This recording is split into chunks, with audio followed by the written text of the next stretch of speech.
ever since I started exercising, I've been getting worse about the junk food. So chicken nuggets and Coca-Cola and stuff. And it's like I feel like I'm negating most of the impact of my exercise. But I feel less guilty doing so. So maybe it's a win in terms of my shame and my internal guilt, right? Welcome to Silksong, everyone. What the hell is this guy talking about? Why is he talking about chicken nuggets and Coca-Cola during Silksong? Same reason why I talk about typing schemes during Alabasta Dawn. I've been craving playing this game for a long time. I've actually been craving playing a lot of games for a very long time. Time is the biggest problem that I have so far.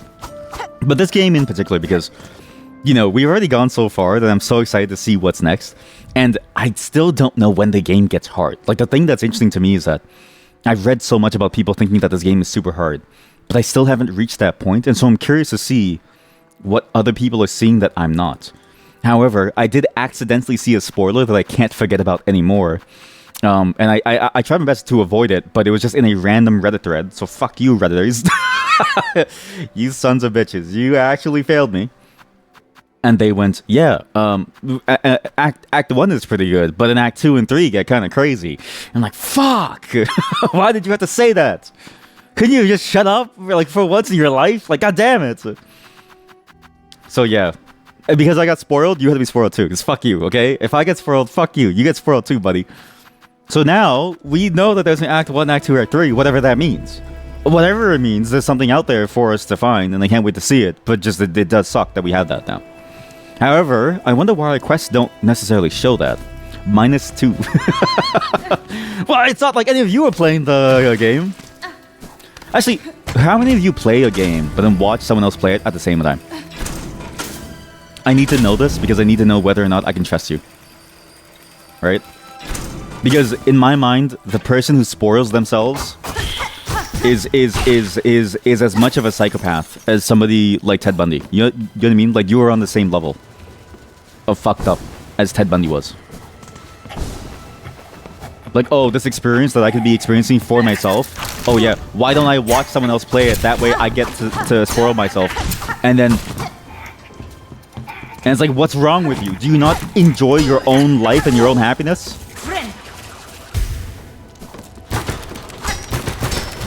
I never opened this?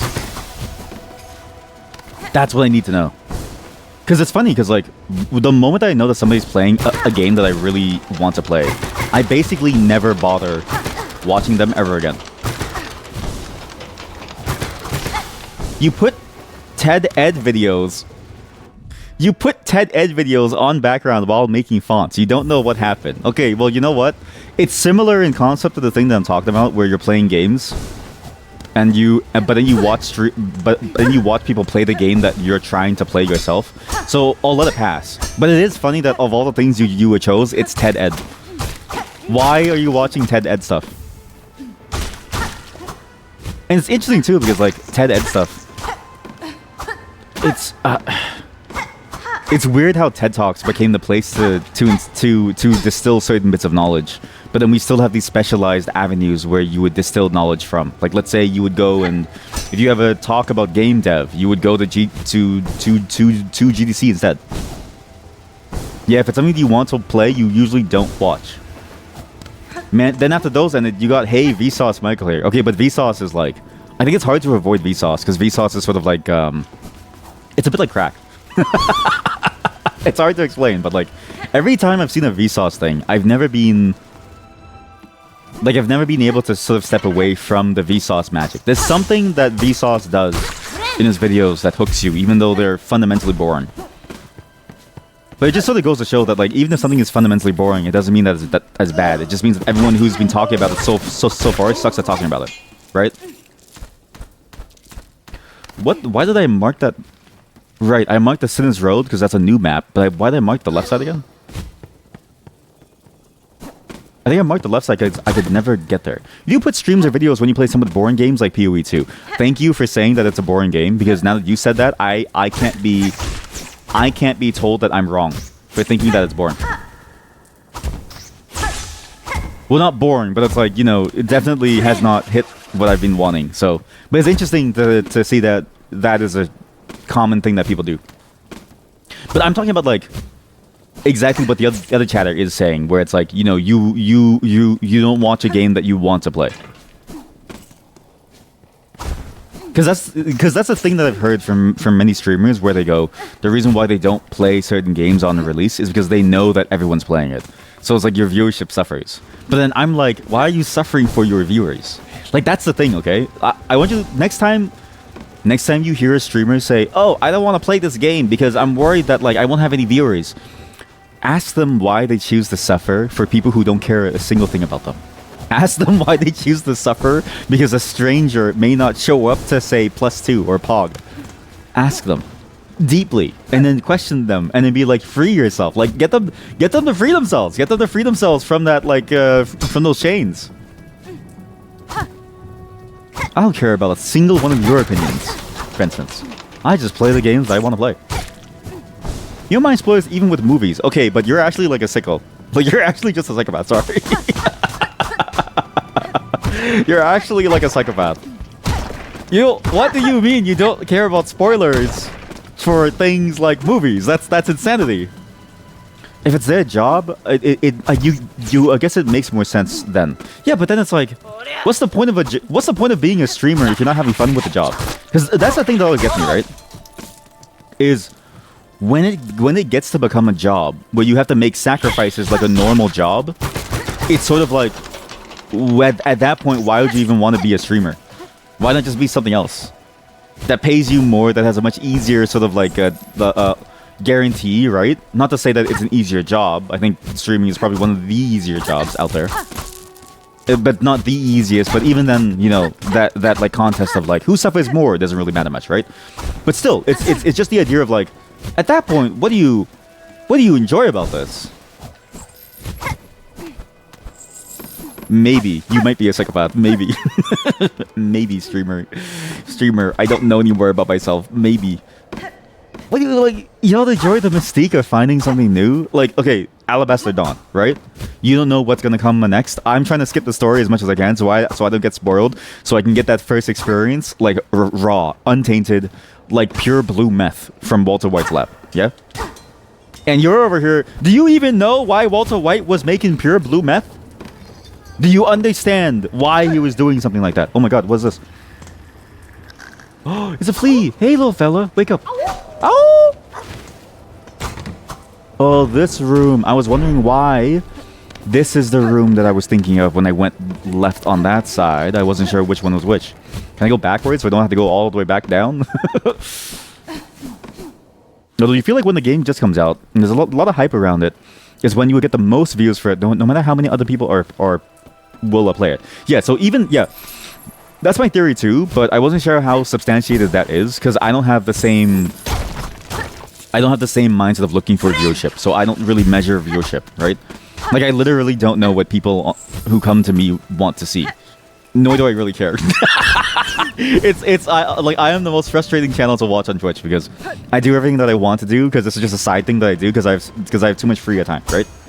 It's a blessing and a curse to have this much free time, because you get stuck in your own mind.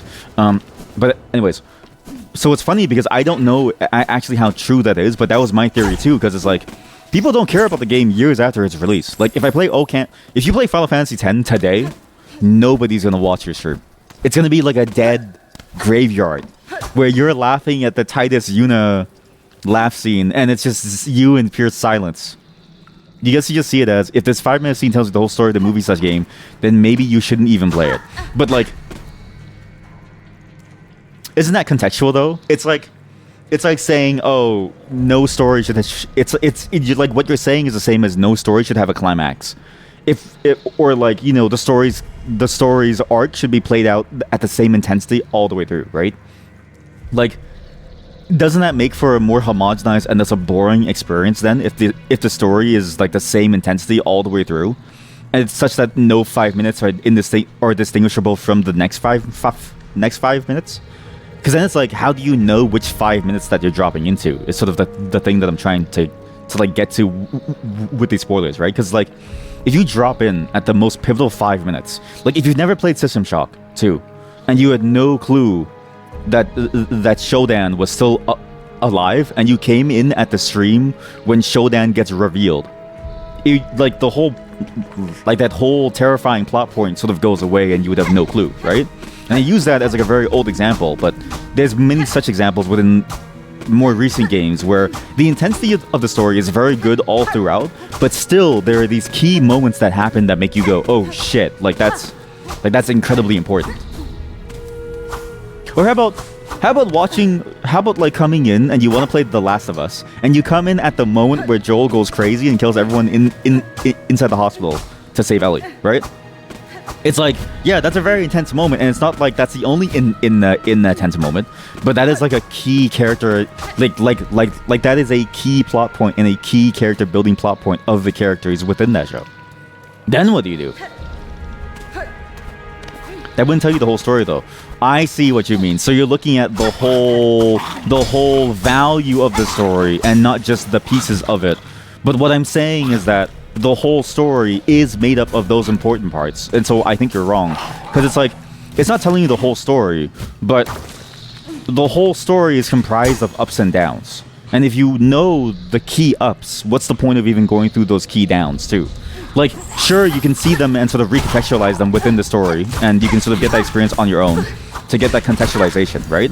But then it's like, how do you, like, why would you go through them? Like, it's sort of like, you know what's going to happen, and so in a way it even downplays even more the moments where it's not that intense within the story. Like, it's like even the ebbs of the story wouldn't even feel that powerful because you know what comes next, right? That's the thing that sort of makes me surprised about that mindset, because it still feels like it ignores the idea of the story as a whole.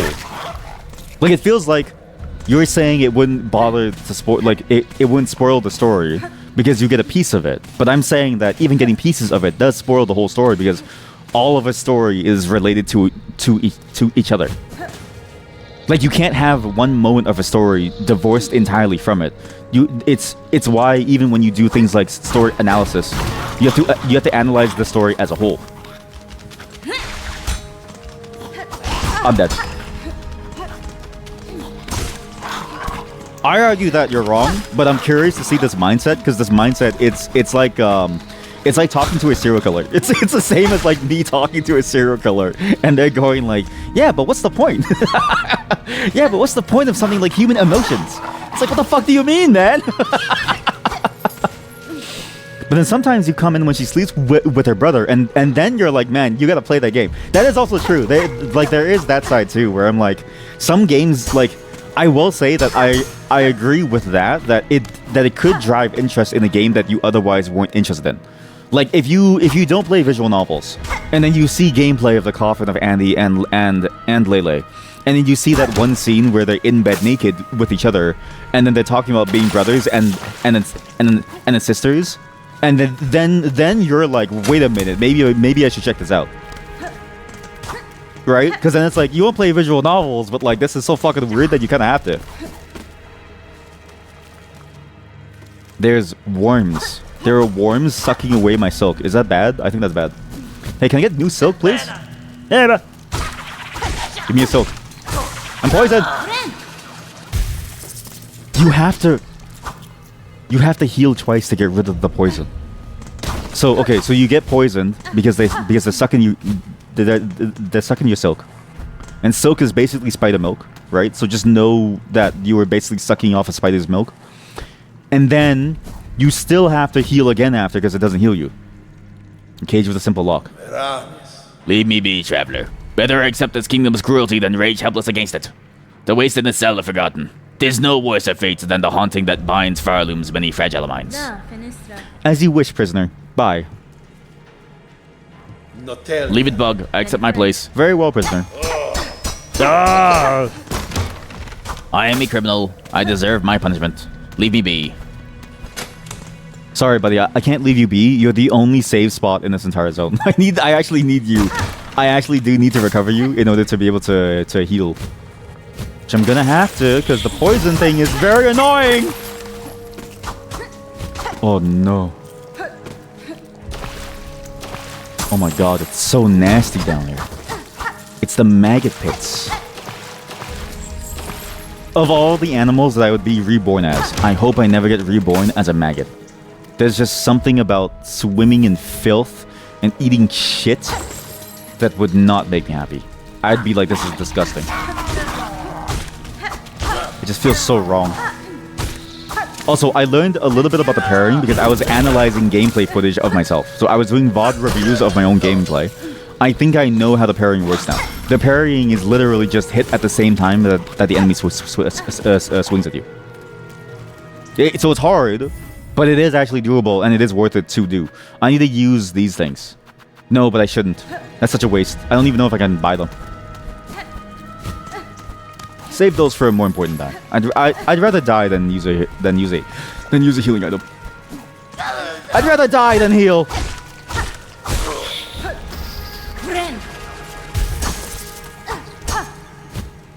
Yeah, thank you all for explaining to me your viewpoints on watching games based on the popularity of it. Because I've had many theories about it, but either way, my point still stands about if a streamer feels bad about that, I sort of wonder what's the point of being a streamer then. Not to say that everything can feel good, but I feel like of the jobs that would feel good and that you should optimize for feeling good, I feel like streaming is the one job that you should optimize for. Because what's the point of streaming otherwise? I swear there's a secret hole there. I swear there's a secret here. There's no secret. There's no secret. There's no secret.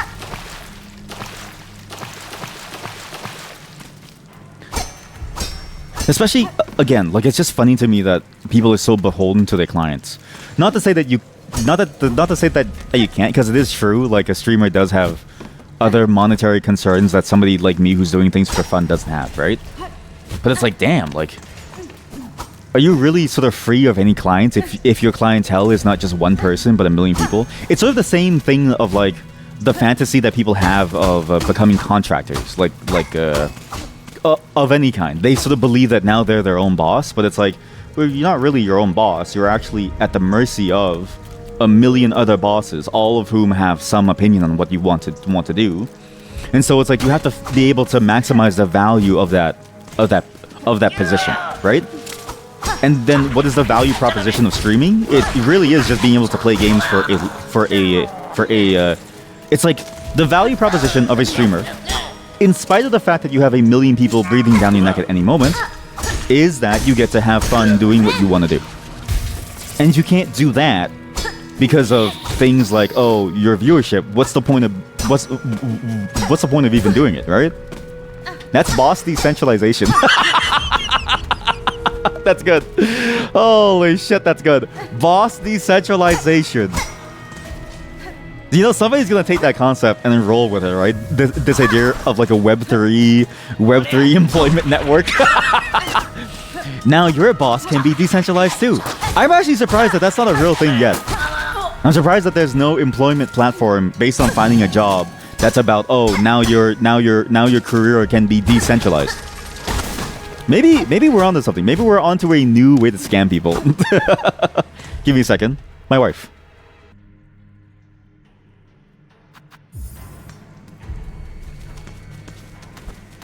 You know what's crazy actually? We already have these like decentralized bosses. Like it's funny to think that like clients are kind of that, but I think it even goes beyond that. Like it's not just clients. Like your normal boss is already in many ways decentralized from you, because in many ways you don't work directly with your boss. Like it's like, sorry, give me a sec. Because it's like you usually work through your manager who is acting in the capacity of your boss, but your manager is actually working off of the orders of their boss. Like everything is already in many ways decentralized. It's why most workplaces suck, because the people at the top who have the most decision making power don't actually know anything. Now, give me a second. What you don't like is some streamers who speedrun. Sorry, I come back from BRB and I just sort of like casually pick up from where I left off, and it's like, where did you go? It's like, yeah, it's too hard to explain. We don't like it some streamers who speedrun games as quickly as they can just to finish it as quickly as possible for views. I actually hate that. I hate that phenomenon too. Like even that is antithetical to the idea of what I feel like the point of being a streamer is. Like, I say this as somebody who has a real job, okay? When I look at the way that streamers live, I'm like, that's you are living the dream life. Have fun with the process, man. Like, why is this so hard? Have fun with the process. There's no need for you to do things like speedrun for views. Like, enjoy the game for what it is. However, in saying this though, I've met some people who can't play a game but speedrunning it. Like, I've met some people who literally cannot play anything without thinking about the...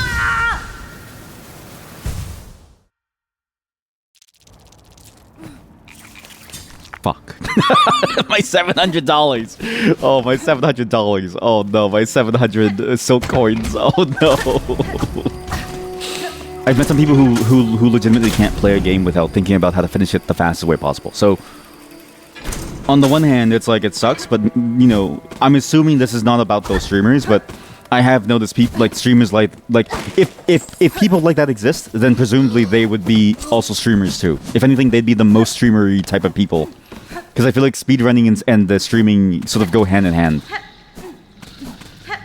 But I get exactly what you mean. Because it's like, again, what's the point of playing something and then finishing it as quickly as you can without even enjoying a single piece of it? Like, are you really having fun with the process? And if not, then what's the point of even bothering, right? It just feels crazy to me. Again, though, it's just preferences, right? Different strokes for different folks. But the way that they stroke it is the way that I would never. I stroke mine completely differently. I go real slow and real nice and real slow. I go all slow like. I like to take it nice and easy. I like to take my time with it. I like to edge myself.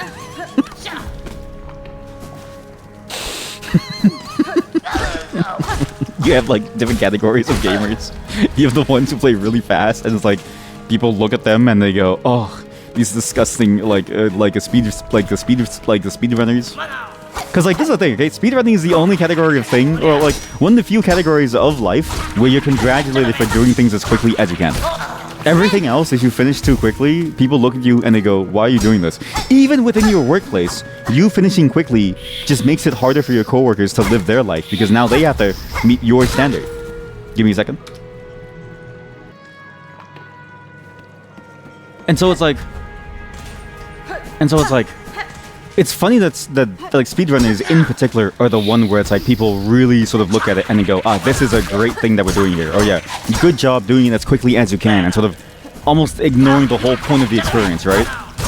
Especially for games that I think sort of are meant to be slower. Like, it's always funny to me whenever people speedrun things like an adventure game. And I'm like, the whole point of an adventure game is to have fun with the adventure. You know what I mean? Like, really take your time and enjoy it. Or a narrative game, right?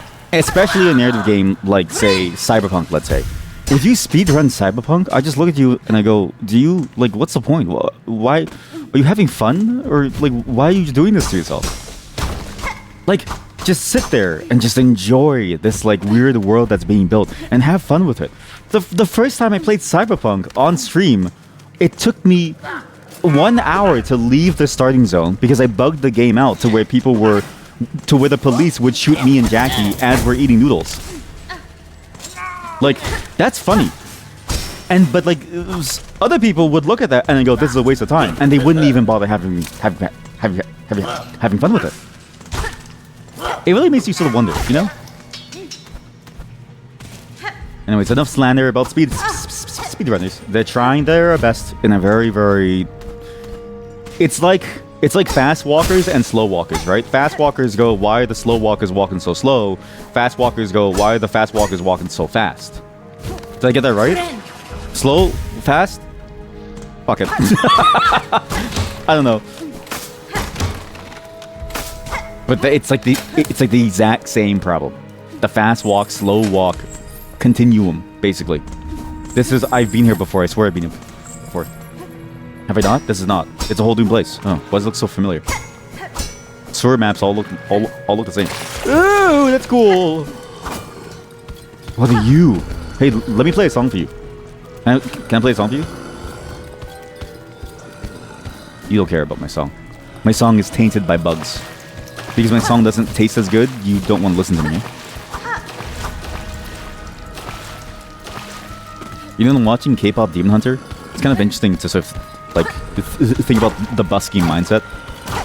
In a different world where spiders are not forgotten, what's her name? Hollow would just is her name Hollow? Hornet would just be a regular old like a musician busker. What's all this? Dead bodies here. Maybe I should mark this actually. Where am I? What is... That's my main objective. Okay, we'll go over here. So also this is done. I'm currently in here, so... Go back here later. What? The mist. What happened?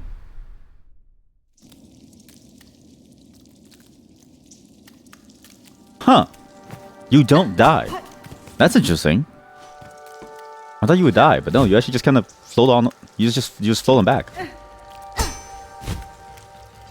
This is an interesting zone because it feels like this feels like a very late game zone where you'd need a lot of your ability to move around to be able to even come close to this area.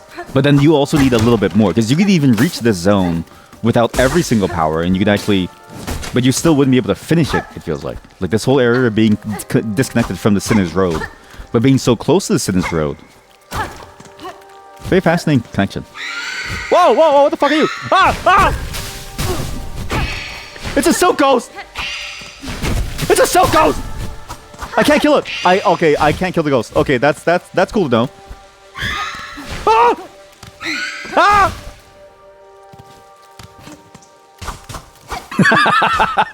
I'd be such an annoying main character in the horror film. It's like, God, he keeps screaming, shut up! Oh my god. Oh my god! What is this hell? What is this? Please, please, please. I have no healing left. I actually can't heal here. I need to use the silk. I'm silking here. I'm silking over here! I ate it. It doesn't work? Oh, it retrieves a cocoon after falling in battle. I thought it gave me silk because I'm stupid. Oh, I'm stupid. Okay, don't aggro the witch. Don't aggro the witch. Though it is... These maps are huge. What the... It's also interesting to see them be ethereal monsters that you can't kill, but having the same visage of something being woven from silk. Like, they're... It feels like they're images of a being that was once there, but they're not also, because it's like they just don't exist. Where am I going?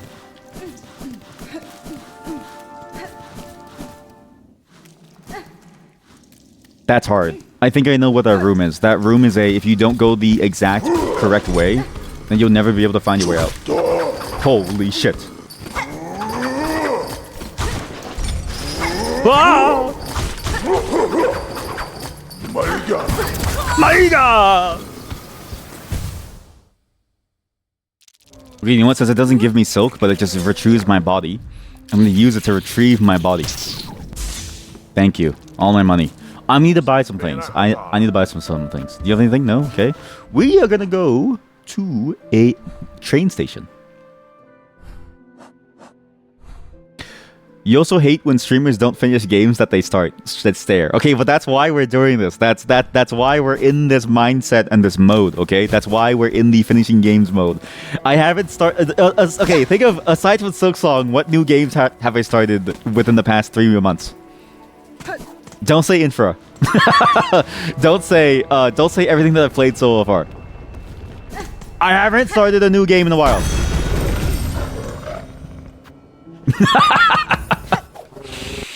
I haven't started a new game in a while. I recognize that as a problem. Halloween will be the one break from that idea, but Halloween scary games tend to be shorter in length anyways, because long length horror games don't really work. But so it's Halloween is coming up with that, but that's a whole different thing. It's not really a problem.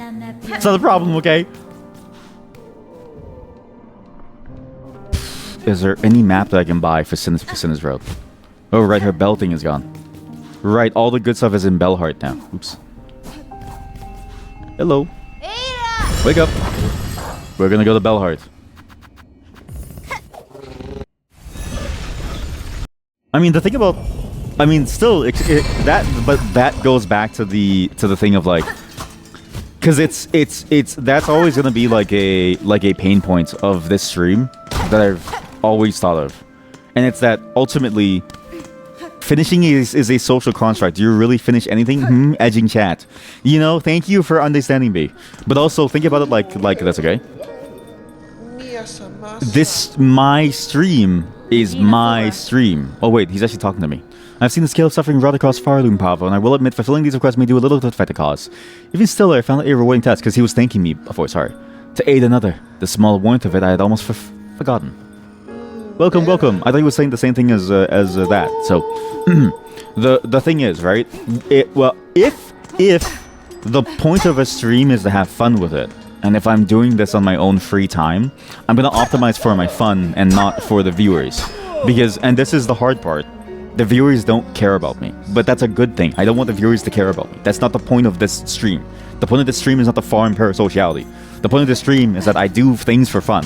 Some of my ideas also are things that I find fun that I shows, because I'm weird like that. I like to put on some weird shows sometimes. And then you happen to find that fun too. This stream is a stream of serendipity, not a stream of consciousness. I mean, can you really finish anything? I'll show you. Take off your pants right now. I'll show you.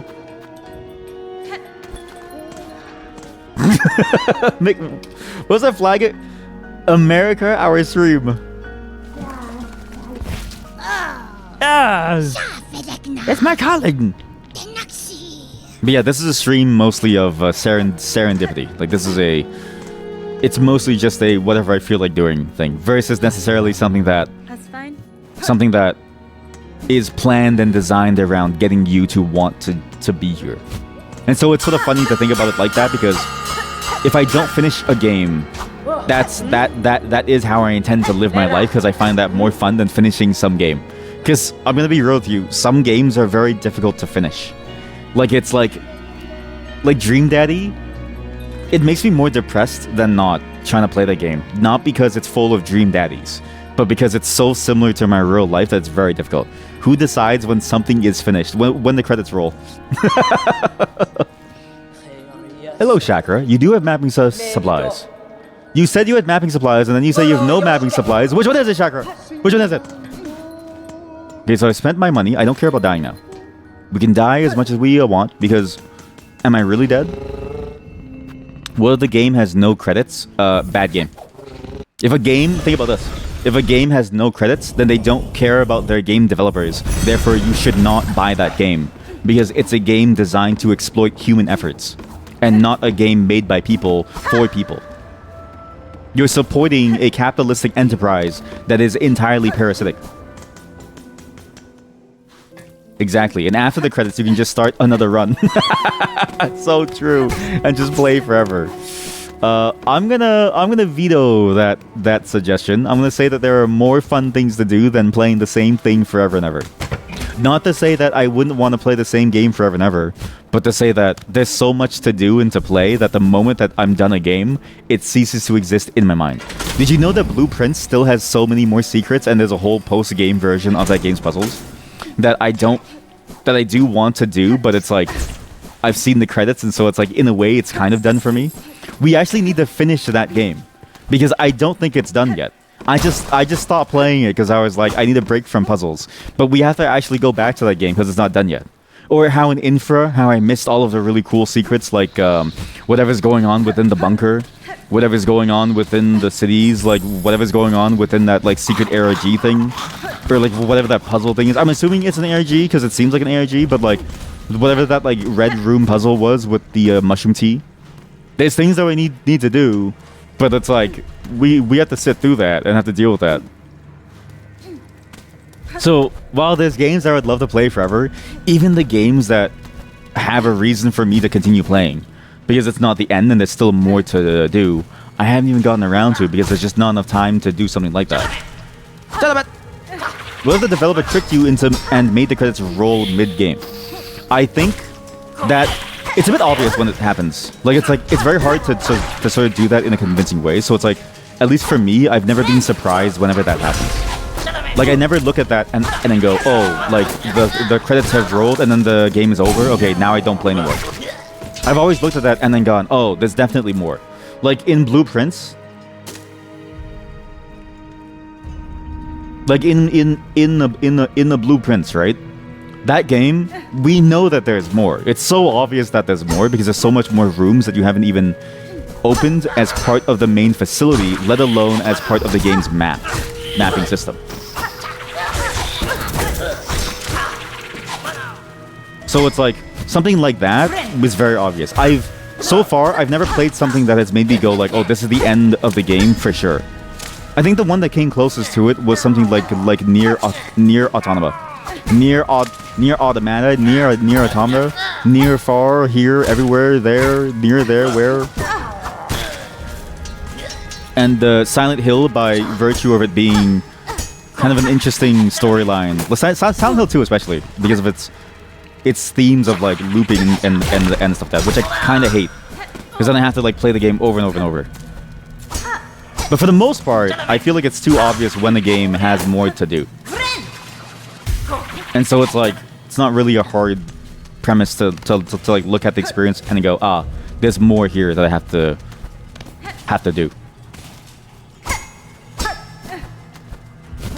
Maybe I explore the rest of this prison, get the key for this cell, so I get a save point that's close by, and I free the guy, and maybe he gives me a map. I don't know. That's crazy. He comboed me. That's unfair. Come here. I hate him so much.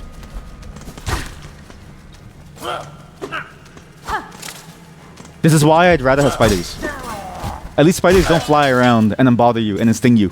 Okay? Spiders only bite you if you bother them. Most spiders will leave you alone.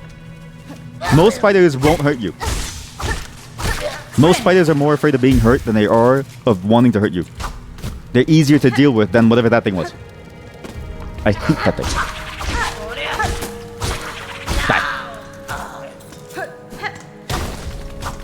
But yes, we will be finishing games. I swear these games will be finished. And we will finish a lot of the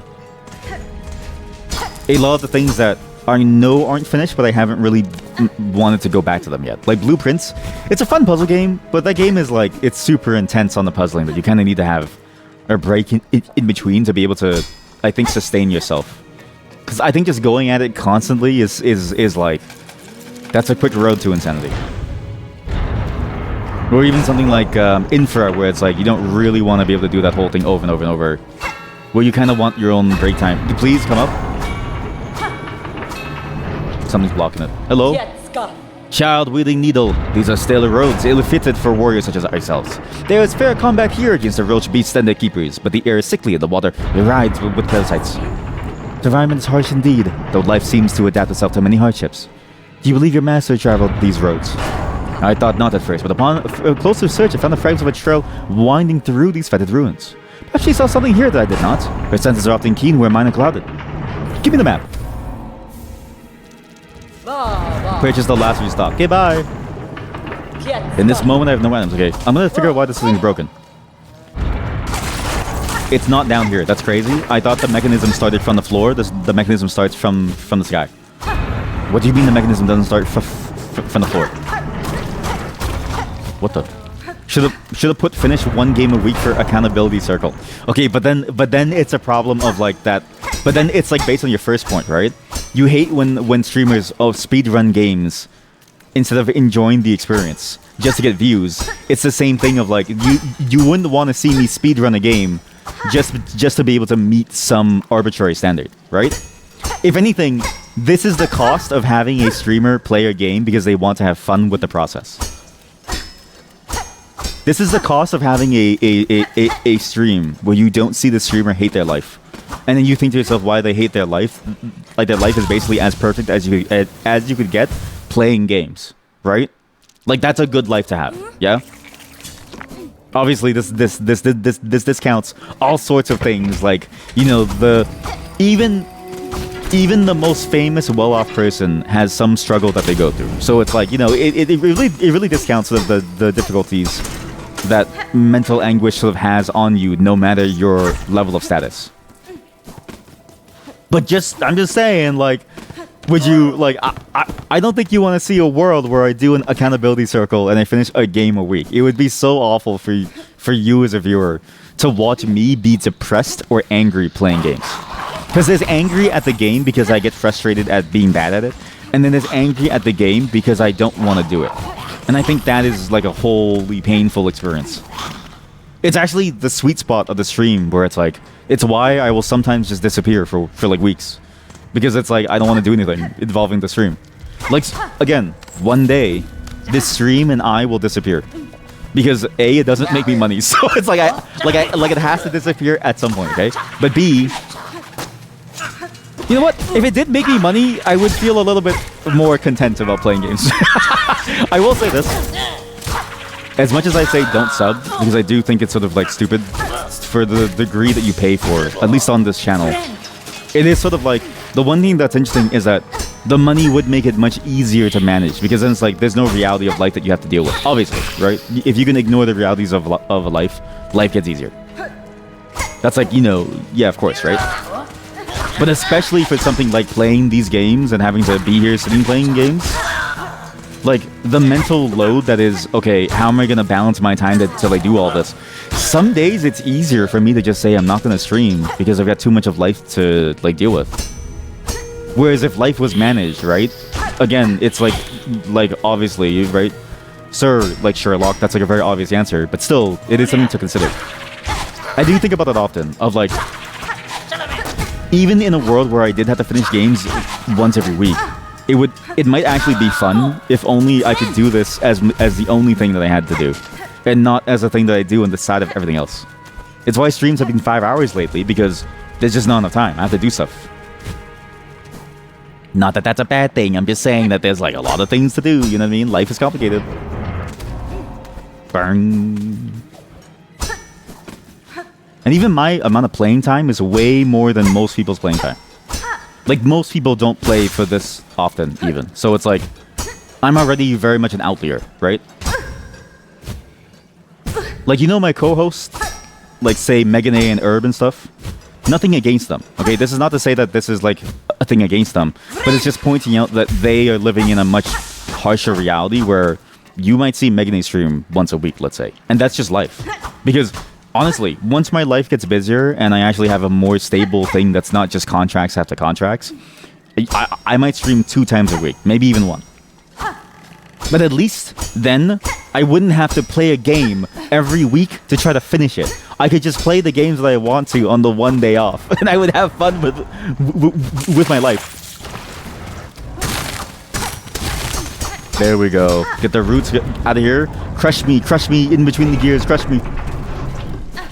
Actually, it's interesting to see that the structure exists and that the structure does this. There's so much technology in this game's world that feels so advanced for what bugs can do, but that's because I'm prejudiced against bugs. I look at the bugs and I go, huh, you silly bugs. You can't do anything. But the truth is, they can. Contract cuck unite. Contract cucks. So the one thing about contracting, again, you have more bosses, but again, it is very nice to be able to decide your time for things. Granted, I haven't found a good contract in the last couple of months. It's been even worse than the normal contract. It's just been whatever I can find, but that's more a matter of, I think, my local industry for jobs than it is necessarily, especially within my field, compared to something like,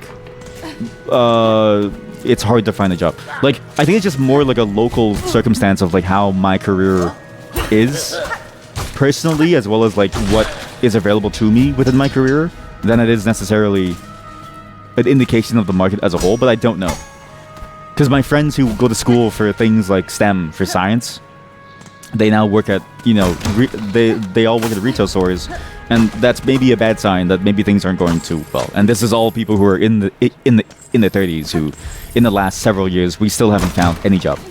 Like, nobody that I know has found a job, except for one teacher who somehow got a job as Like, besides me and them, honestly, for the past 30 years, me and that one friend were the only two people who even found a job that matches what we wanted to do in life. That's very bad.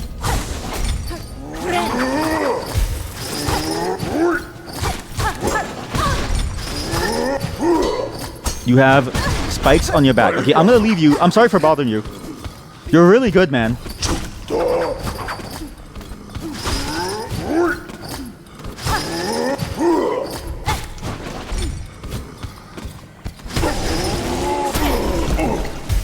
I don't like the way that he died. It was so visceral. Like, it was just like, oh, his whole body explodes.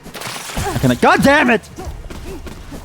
I actually hate this map so much. This is it's such an annoying map because of the mechanics that could be in the game.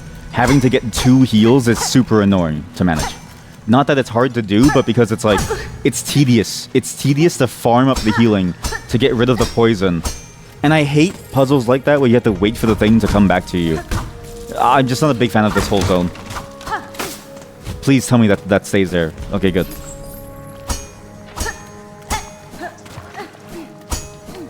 However, I think I would prefer this over the desert, which had a similar problem. Now this is to the mist zone. I don't have a map for this one, but I do have a map for the Sin's Road now. Why the fuck is there a trap there? There wasn't a trap there last time!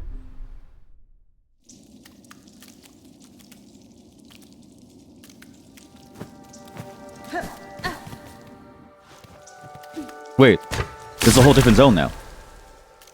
Wait, it's different every single time. It's actually a whole different map every single time.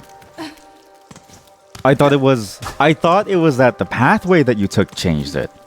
It's actually more of a dreamlike zone than I realized, where the very existence of the route changes every time you enter. That's interesting. It's a strange mechanic for this game in particular because this game is so big on this idea of like what feels like consistent mapping and the consistent ability to be able to go through a space and learn it, right? And so they have the map change randomly every time you enter. It adds an interesting challenge to what the maps typically and feel like, which is most of the maps end up feeling very easy. But it also adds an interesting like lore flair to it too, where it makes you wonder, why is it so weird and ever-changing? That's cool. Not sure if I like it too much, but it is interesting. This means more that I have to learn. I'm also getting the timing of that float move down. The floating move is finally something that I kind of understand now. Let me climb you. Please let me climb you or I'm gonna eat you. The cuck chair. The quadruple combo. Honestly, sometimes when you're in a meeting, it really does feel like you're being cucked mentally. I don't know how to say this in any other way than like when you're in a meeting, it feels like someone's cucking your mentality. Just to be able to tell you about like how good the stock price is. It's like, okay, cool, thanks, Jerry. I haven't gotten a raise in the last 5 years, Jerry, so fuck you. Fucking hate this stupid water. The poison water mechanic is so shit. I hate it so much.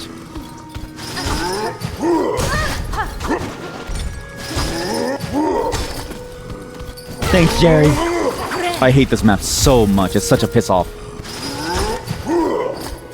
Fuck this dog shit map. I'm leaving. I hate the poison water so much. And then the swinging. It's poison water with the swinging that makes it feel so slow.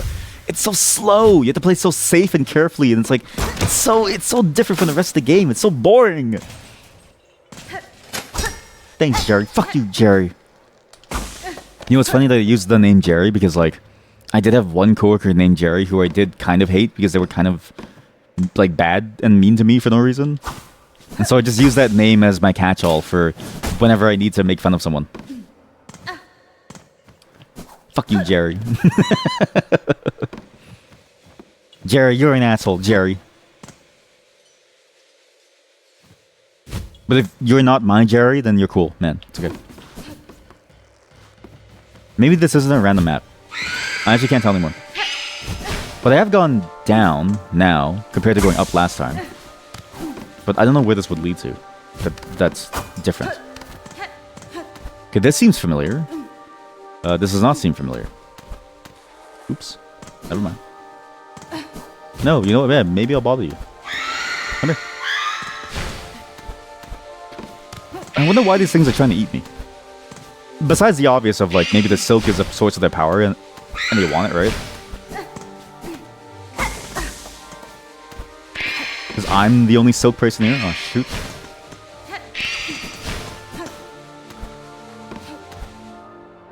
Just seems like a very intense reaction to seeing somebody and wanting to grab them by the balls. I felt. I had to restart the whole sequence. How was I supposed to know? That's another thing that I've noticed about this game. While it looks very nice and very busy, it's sometimes hard to tell, especially within maps like that, what's a foreground piece and what's a background piece. Like, I thought that line in the background was a solid floor. Turns out it's not. And, you know, that's definitely a skill issue. But I feel like even as a skill issue, it could be made much more clear. Oops. What's your hated coworker name, chat? To those of you who are gainfully employed, or who have ever worked in your lives, that's a very high bar to pass for a Twitch chatter. It is interesting. I think I have the most employed Twitch chat of all Twitch, actually. It's sort of fascinating to sort of think of that and then go like, oh yeah, like, I don't think most Twitch chats have people who actually work on a daily basis.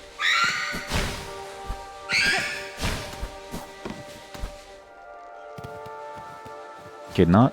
Okay, now it's a different map. Okay, maybe it is random. I think it is a different map every time. Because this is not the same map that I saw last time. Maybe I need to follow the guides. These guys. Because they're what sort of pulled me into this place initially. So maybe following them would help guide me towards where I should be going. Otherwise, I'm just sort of going nowhere. I'm going the same route as I always do. See, like now they're going up there. Maybe it means I have to go up. Somehow. Working daily. Yeah, haha. Honestly, like that's the weird part. Is that I don't... Like, it's weird how many people that I know that are actually genuinely hardworking people that don't have consistent jobs. Or whose jobs are so different from their careers. Like, it is weird. And like, I'm 30. So it's not like I'm like a young person who's just entering the industry. But like, my friends who have been trying to enter their respective industries for the past 5 years have not been able to. Like, there's something fascinating about that. And I don't know what causes that. But it's interesting to like note that like I'm not the only one who's currently struggling. And if anything, I was luckier first. In many ways, like it's interesting to look back at my career and go, I was the only one for a long time within my friend group who had an established career like trajectory compared to most people that I knew where they had nothing. And I still have more than them now, so it's like, oh god, this is crazy.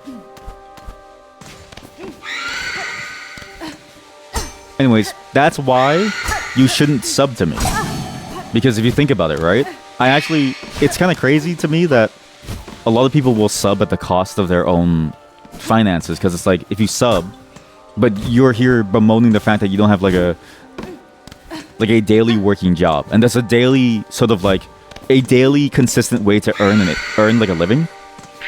I don't think it's worth it to spend money on anything but the essentials.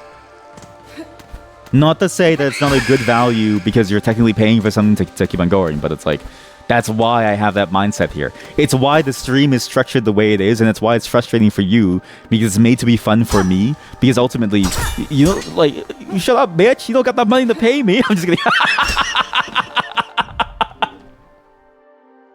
Imagine I said that, and I was like, oh, I don't finish games? Shut up, bitch, you don't even got money to pay for your groceries. Don't tell me what to do. This is my free time as much as it is yours. I would be such an asshole. I would be such an asshole for saying that, because it's like, man, like, they didn't mean it like that, man. You won't even sub to me, and that's understandable, but it means you have no say over me.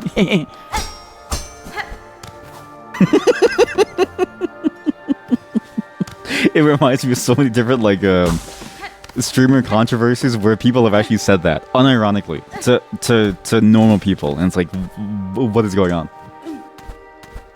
I think maybe the trick to this is I have to go up. I think the trick to this is I have to go all the way up. Or maybe this is I have to come back later when I have the tools to deal with this problem. But now this is new-ish. No. So, what is that emote called? Type it to me in a non-emote way, please. I can't unlook at the thing. I can't hover over because I'm fighting for my life. I need like a 7TV translator. I need a 7TV TTS translator that will read out the emote names for me. Or 7TV should have a mode where it's like under the emote, it displays the name of the emote. Because that's the thing that I'm missing for context most of the time. Is like I don't know what the emote is, and I have to mouse over it because I don't remember what emotes are in my list. Starts with M, ends with an E. Okay. So now we're gonna play. So we're playing this, hey? You know the mod actually. Every day we play connections, and we like to compare scores because I like to make fun of people, right? And so far she's been beating me. So every one of these games I sort of hate now because I can't seem to beat them very well. I swear this is a pathing issue. Maybe I need to stop talking, and I need to pay attention to which way I'm going. This is different. This is very different. Everywhere that there's a ghost, I think, is the important way to go.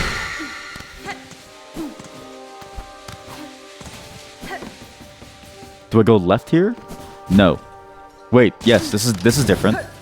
You just said it. Just add a GE at the end. Games? Gameja? Gamesja? Leftja? Sameja? What did I just say? Short-term memory loss. You can't expect me to understand these are things yet. POV, you're talking to your older grandfather who has Alzheimer's. Grandpa, you just said it. Who the fuck are you? Oh, okay, I get it now. There is a fog wall component. I think I was at the very edge of the fog wall, but as to whether my routing was correct, I don't think it was. But I think I'm getting closer to understanding it. This room, you go up. Maybe you don't go up. Maybe you go left. Oh, Modge. I get it now. Modge. I know that emote. So you go here. This is different. No, it's a different starting point to the one that I know of. I think I'm going the right way. She must be blocking some way that I need to go, which is probably over here. Maybe left is always right. So far, going left has given us the most variety. And this is the room that I got knocked out in. This is the fog wall room with the left side fog wall. Okay, so here. Yeah, here we go. This is very different. That was an extremely different room. This is different.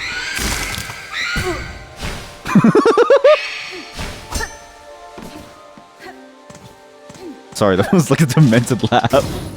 I lost a little bit of my sanity as soon as I died there. Because I was like, I'll have to restart this whole thing, right? Wait, no. Why don't I play you some music? Stop. Let me play your music!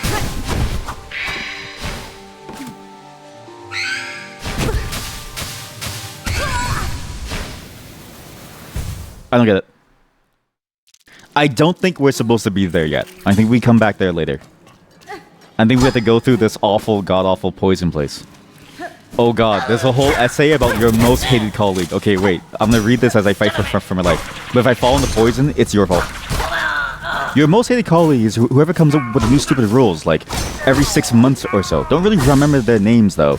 Otherwise, people in the company don't have much impact on your life, luckily. Nice. except you occasionally reading and responding to the messages in the general channel in Mattermost. One, I'm surprised that your company uses Mattermost. I've only ever heard of like most open source companies using Mattermost. But usually most companies have defaulted to something like Slack. Even after their pricing changes. Slack pricing is insane now, but I've noticed most users just use Slack for everything. Most companies. Two, it's interesting that the ones who cause the most change are the ones that like give you, or the ones that are that you feel the most grievance against, because it's like, I wonder how good those rules are. Like, what's an example of those rules that won't dox you? Because it's like, on the one hand, some rules are stupid, and so it's like, I can't bring my own lunch would be a stupid rule to have, right? On the other hand, some rules are necessary because they're written within blood. And so hating the messenger doesn't really change the reality that, hey, this is necessary because you would die otherwise, right? So I'm curious to see what the rule is.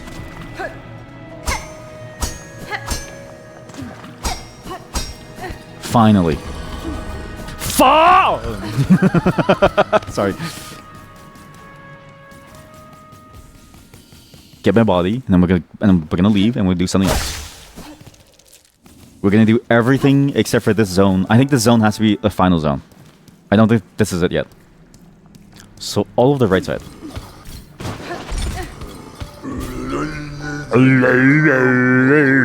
Feed the many, herd them. He's a shepherd. Fuck.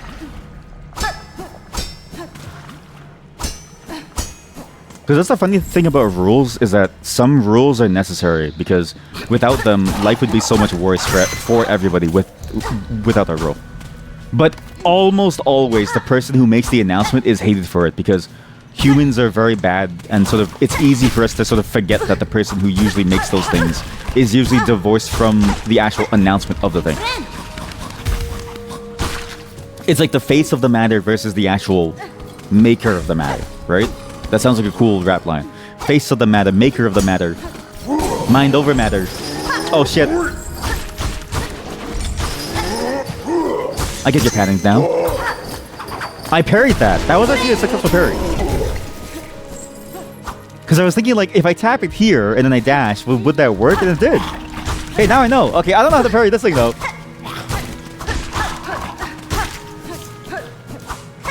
I swear that was an intentional parry. Please believe me, everyone. I'm so good at games.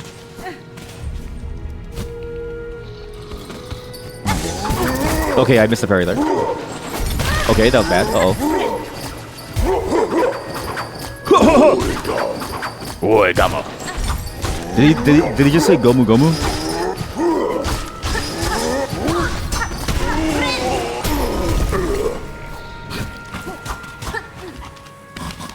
Jump. Please jump so I can use you as a landing pad. Fuck you! Ah! You fucker. It's Jerry. We all know it. We all know it's Jerry. Jerry's in the channel getting like demonized, eh? I need to make it clear. I love all Jerrys. Oria! Oria! Ah! Leave me alone, you decrepit fuck. Leave me be. What the hell is this home? Hello?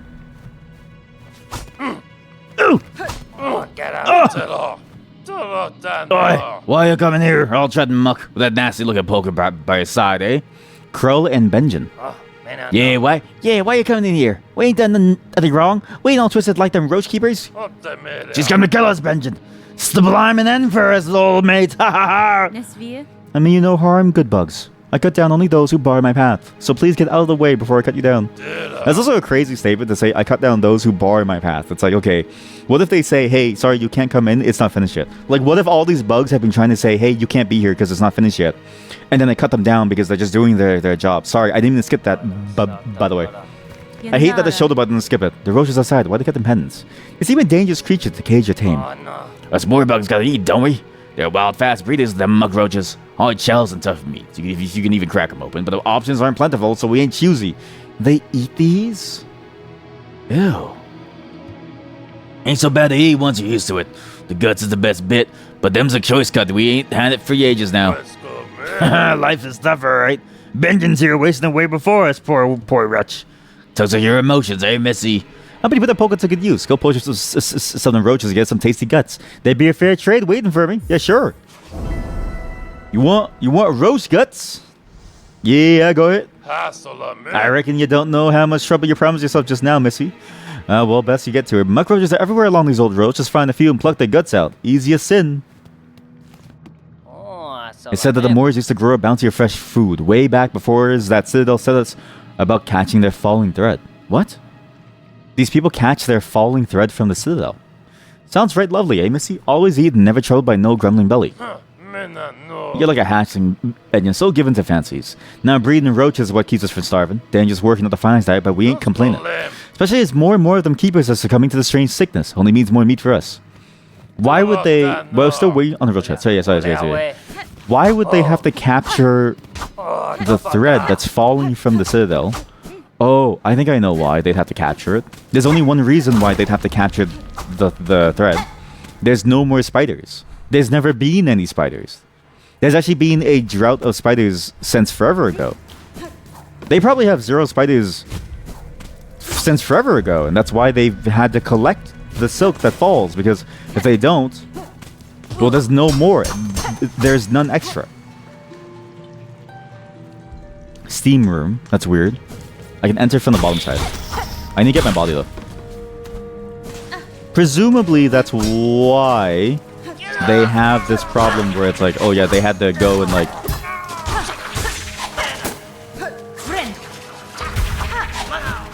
I hate you. I hate you. I hate you and everything that you are. I'm gonna kill you. I'm gonna kill you. I hate you. I hate you so much. I hate all these bugs. Every single bug. If you see a bug, squish a bug. Just like squish it. Go outside right now. Go to your front yard. If you have a yard, if you don't have a yard, just go to a random park and just start stomping on ants. Stop them! Stop the ants! Stop every single one!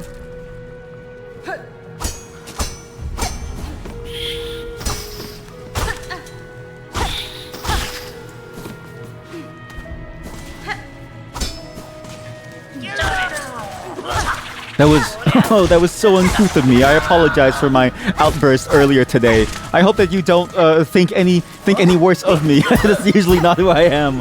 I love bugs. I love bugs. You know the best part about 2025 is that the bugs don't go on your windshield anymore. Give me a second. I have to fix my keyboard. All the keycaps popped off. Okay, I'm ready. That's the best part of 2025 is they don't go in your windshield anymore. They're default dead. Hate bugs. Shut up at you! Fuck off. You know, I'd actually be really cool with the bugs if they weren't such annoying creatures. Like the thing about bugs, right? They have no sense of social skills. Like if we could, the thing about mosquitoes is that like, I mean, there's like a lot of bad things about them. One, like the malaria is bad, right? But the thing that really sucks about the bugs, about mosquitoes, is that they don't know when is a good time to suck. There's a good and a bad time to suck. You can't just suck anytime that you want. You have to choose the right time, because if you just suck at any moment, then it's like, okay, like I got a job to do. Like you can't just get there. You know what I mean? Like, sorry, buddy, I need to wear a t-shirt because it's hot. How about you wait till winter time and come inside and you can just eat me as much as you want? You know what I mean? Like, have some class. That's all I ask from bugs. Like ants. It's like, yeah, I don't care if you eat like a drop of sugar, but if you keep coming back to find more sugar and you go into my bag of sugar, I'm gonna eat you. Like, sorry, that's my sugar, bro.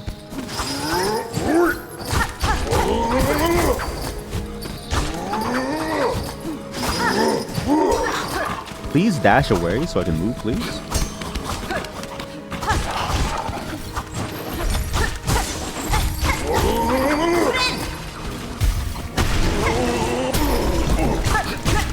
Fuck you. Fuck you. Fuck you. Let me cut your belly open. How many of these do I need? 10?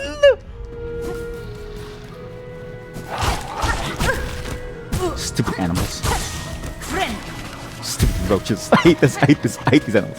It's the stun lock that I hate the most. The stun lock is just such a time-consuming animation. Like, I wouldn't even mind it if they did 2 damage if they didn't stun lock me, so I could continue on with my day.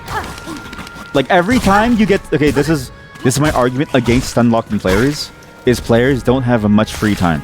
So the more free time that you waste of a player, the worse that the experience is. Like, stun locks are antithetical to the 9 to 5 player. It's the one day off of the week and you're gonna stun lock them for 3 seconds? That's fucked up. That's actually fucked up and cruel.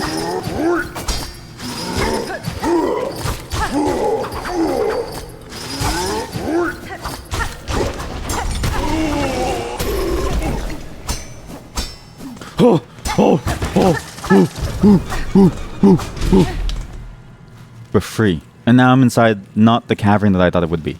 What is that bottom cavern? I actually haven't been there yet. What does that do? The latest genius rule was that you can't reschedule the lesson if there's less than 8 hours left, even to an earlier time, even if both the teacher and the students don't mind, and even if it would be more convenient for both. Luckily, they at least partially reverted and allowed lessons to be rescheduled for earlier time after teachers yelled at them. Yeah, because that sounds stupid. That's a stupid rule, actually. But even then, it's like, are they the one making that rule, or are they just the messenger? If they're the one making the rule, then shame them. Because that does seem a little silly, because it's like, isn't that the whole point of a tutoring service? Is like, it's based on the time that the student needs, and then like it's based on like an agreement between the teacher and the student, right? And then also like, what does it matter if it goes to a later time? It's not like you're losing anything, especially if you both have free time. And it's not like you're lessening the amount of billable time, right? You're just changing the time so that you can actually do something with the rest of your time. It seems a little funny. Because it's like, you're not really losing anything from a business perspective, but the people doing the job are gaining something in terms of freedom. And even the student is in many ways getting the freedom to like, do their lesson at a more convenient time. It just seems wrong. Simple key. I can't believe I can free them. And also, for less than 8 hours left is interesting, because it's like, even for a 7-hour lesson time, you can't bring it down. But that's like a long... Do you actually teach people for that long? That's a long time. But also, what does that mean in terms of like, why is it so specific for the 8 hours? Like, it's just, that number feels arbitrary. And it feels arbitrary in the same way that like a number like a sale of a business for 50 million sounds arbitrary. Because it's a number that only a person could come up with, not that somebody could evaluate. You know what I mean? Like, it's a number that isn't given as the result of some reality. It's a number given because it's a nice round number that somebody has thought of in their mind to make it easier for them to imagine. So it's sort of like, why did they even limit it to that value? Because it's like such a weird arbitrary 8-hour limit for that type of mechanism when scheduling would be. Why did that bug talk to me? You don't get to talk to me, bug. Bile water? Bile. Ooh, so vile. Muck. You're a cock. I don't know. Oh shit, chat, the bots are coming in. Muck, you're a cock. Vile, oh so bile. Bile, oh so vile. Muck, you're a cock. Ah! Hey, listen to the music. I don't know if you can hear it over my screaming, but it sounds nice. It's like singing. Someone's singing. Hey! Come here, you little shit. Oh my god, there's poison everywhere. How do I bump the music? It's nice. But there's a specific tone in the music where it sounds like someone's singing. Not here. Maybe it should be... It was just a while ago. Maybe we'll wait until it happens again and then we can hear somebody singing. Right there. It's behind the instrument.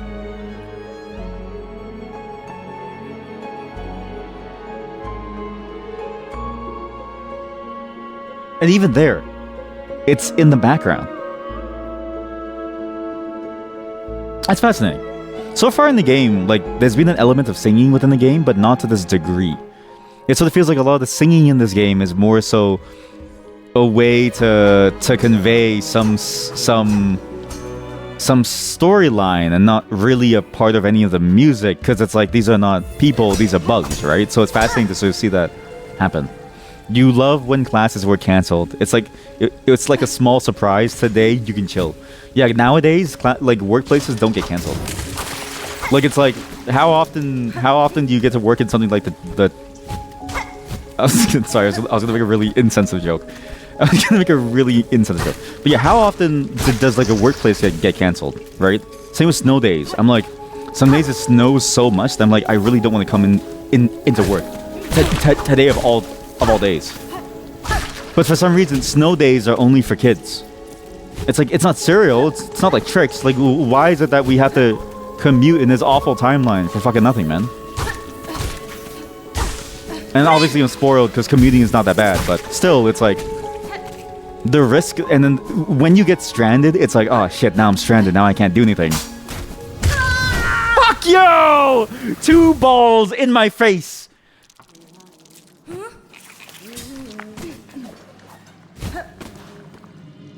You never had cancellation because of snow. You're hardcore like that. The one time that we did was because the snowstorm got so bad that like all of the train lines basically iced over. And it was like, I remember the snow going up to like our chest. Like that was like one of the few times where the snow day. That's basically what snow days are reserved for here. But I'm curious to know like how much your snow goes, or maybe you just have better infrastructure. Well, it could also be that you just don't have that much snow. Because when I say snow up to my chest, like it sounds like an exaggeration, but it's like, it was actually up to your chest. And also, it's like infrastructure is one thing, but it's also like service is another.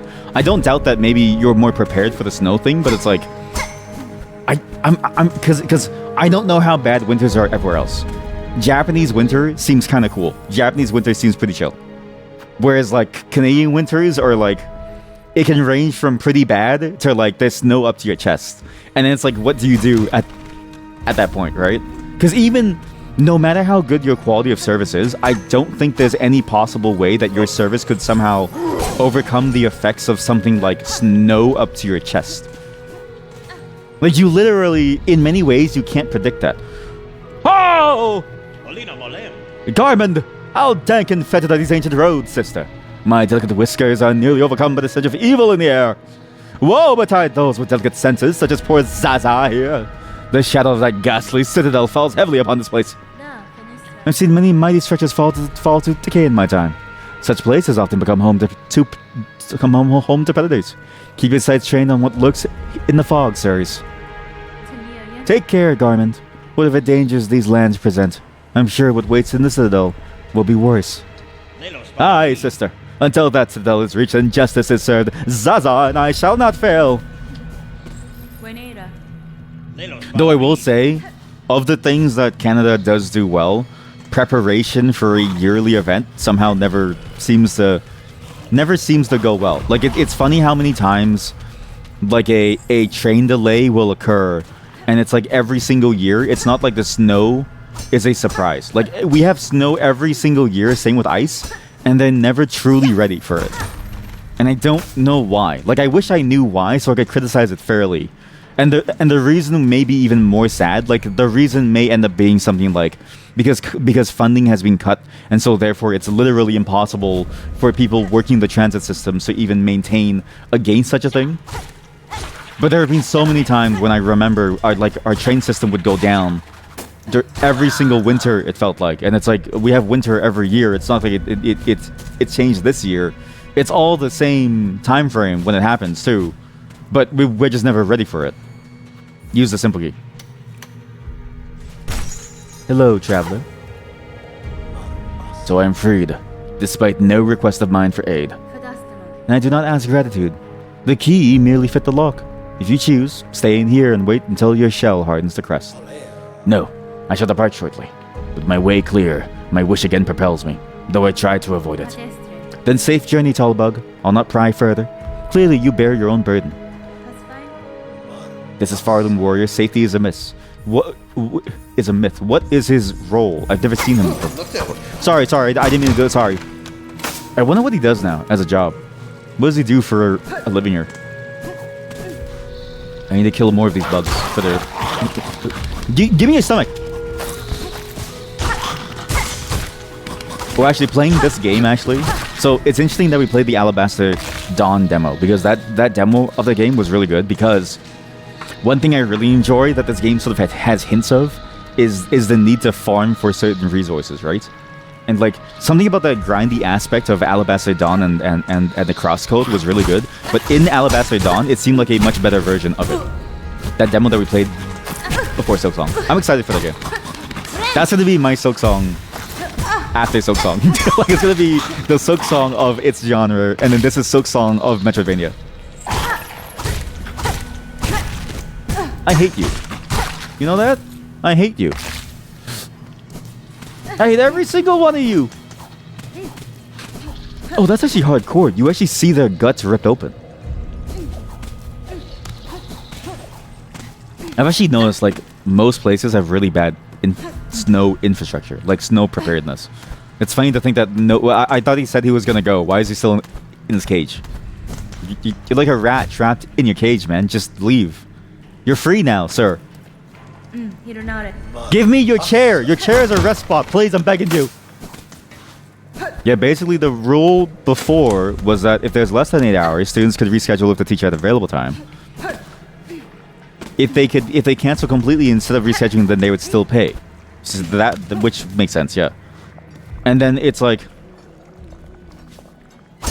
wait.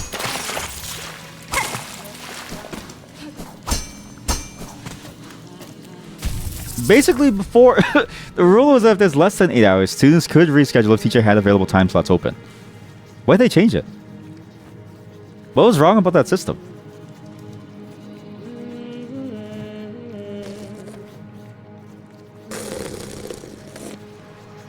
Because if rescheduling before required that your teacher had to give a confirmation that you could reschedule no matter what, then removing the option just seems like it makes it worse for both parties and nothing's better. So what's the point of the rule? I don't get it. I'm trying to understand this from a viewpoint of like a utilitarian thing of like this is like somebody was trying to make something and they tried to make it good. But even trying to think of ways that could be interpreted, it just sounds awful. Like nothing about it really seems good. With a quick Google search, it seems like Canada has 1.5 times to 2 times the snow compared to Finland, depending on the location. You guys are weak. You guys are weak in Finland. We live and die by the snow. I didn't know that Canada is that cold. Like, is it? That's actually crazy to me. Because it's like, when I think of cold, I think of Sweden or Finland or like these other like northern European regions. Because like the mythology of those places is that it's like really cold places. Like it's like the popular perception of Finland and the stuff is that you're literally in the snow always, right? Whereas something like Canada, the only thing that we have is the igloos as like a funny trope stereotype sort of like mythology. So it's so to hear that you have less snow than us, it's sort of like, why did you get all the glory? We're the snow people, not you. Posers. Fucking posers. I bet you don't even know what I bet you don't even have to care about the invisible ice on the road. Probably trying to milk more money out of your people in your workplace is a reason why for that role. You also get less money. What if the lesson is cancelled or rescheduled rather than if it's conducted normally? What? Why? Even though the students pay the same. That's so stupid. Yeah, what? You're actually getting scammed. I actually hate places like that where the rules are like rules for thee but not for me, and it's so nonsensical the ways that you get paid less. That was my biggest issue with most service style jobs, where it was like a lot of these service style jobs, sorry, it's also a bit too loud now, a lot of these service style jobs, it's sort of like sure, I get there's probably some costs on the back end to have to deal with it, But like Google Calendar is not that complicated to manage. And also like if it's the same value that you're outputting, why is it that you get paid less for doing the same amount of work? Like it's crazy to me that we've in many ways society has normalized that idea of like different pay for the same type of work. Like it's just weird to me that there's no normalized pay standard, even though the quality standard is the same. Because it's like, if it was worse work that would demand less pay, or if the cost of doing that action was so high that it wouldn't make sense to be able to get the pay, then that would be encoded within the system, right? Like that's like it'd be encoded in the requirements of the system itself. It wouldn't even be a part of necessarily anything else but the requirements, right? But it's not encoded, and so therefore it doesn't have any real effect on or like any real impact on it. And so it's like, why are you making less? It seems absurd to me. And I say this about even industries that are sort of like quote unquote high value knowledge based industries.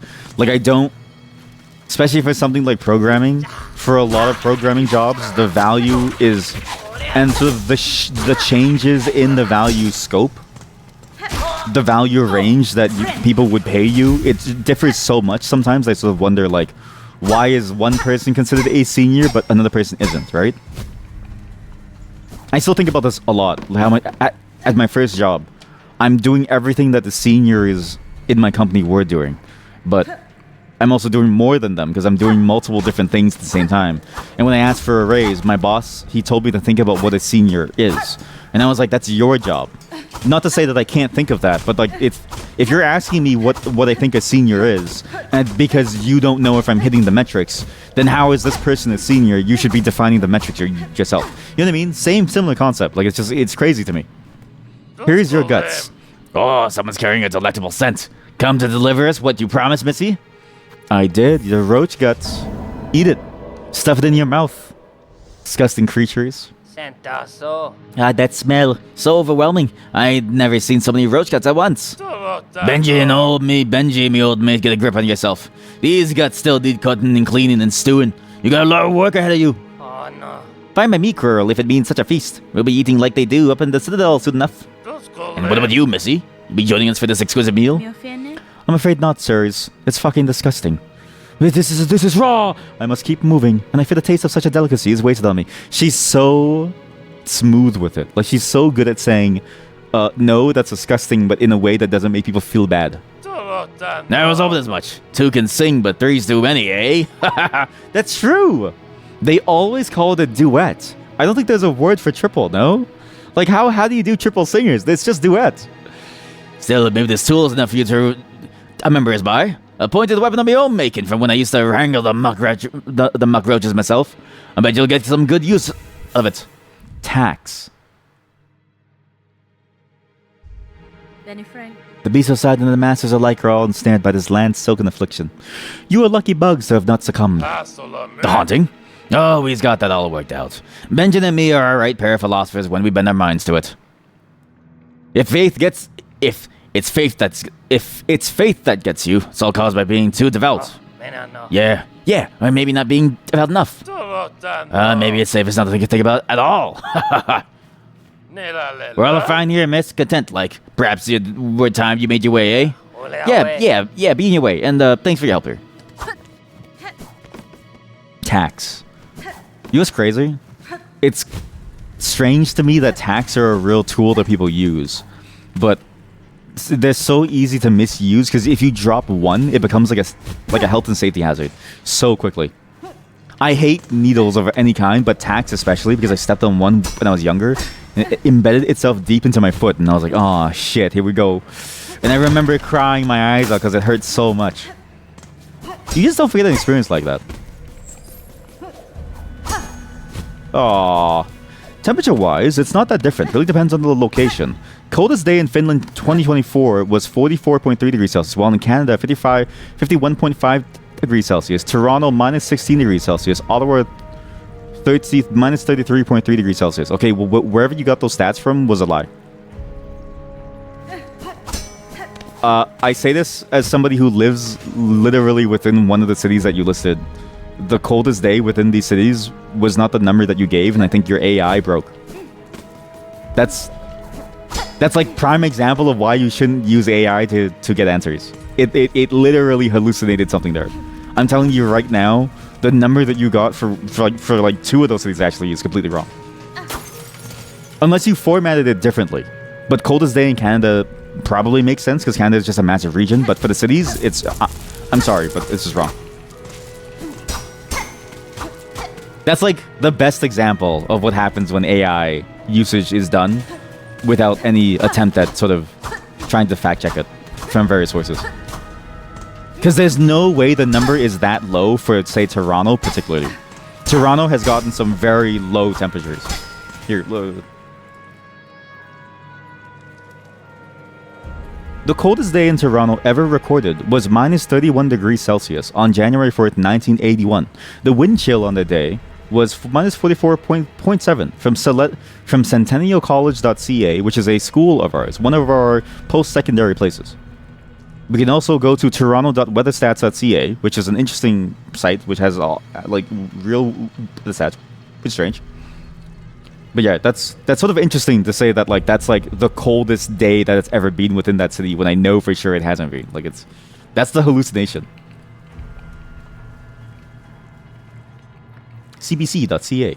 City is experiencing its coldest late May stretch since 1967. May, which is also not really wintertime, but yeah, it's sort of interesting to sort of see. It's fascinating to sort of see like AI hallucination in real time because it's like it's hard to it's obviously hard to fact check things because you have to go through that whole process yourself and like go through multiple sources, right? But like it's also kind of embarrassing. it's not to say that like it's embarrassing for the user, though I do say to some degree for the user too.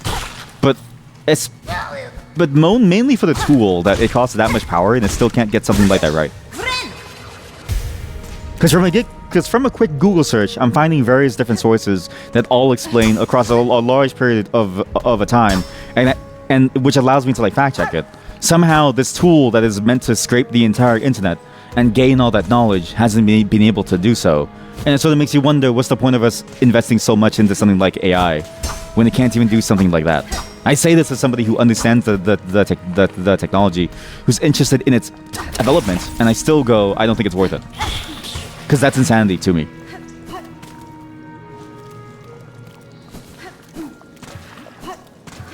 What the hell is this room? So there is sleep. I'm poisoned. That's really bad. But I guess it doesn't matter if I fall into poison, though. But I could leave them sleeping. Huh. Okay, that's actually safe to go to. What are you guys doing here? Okay, BRB, I need to use the washroom. This is a perfect time. This is a great time to just step away.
Okay, I'm back. Sorry about that. I had to go check some stuff in the fridge.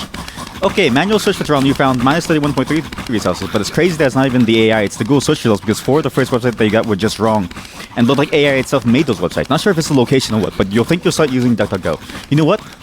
I have noticed that too, that there is a larger use of AI within websites. We will check out that like site soon. Because it's like a lot of websites are now being made with those tools, and so obviously, you know, we start to see those same terrible results. Location, I think, does matter because it does scope your searches based on your location. That's why I said it's not so embarrassing for the user, because it's like, as a user, it's hard to know. Like, as a person, it's fine to be fallible. I was just thinking about this, but this idea of AI, right?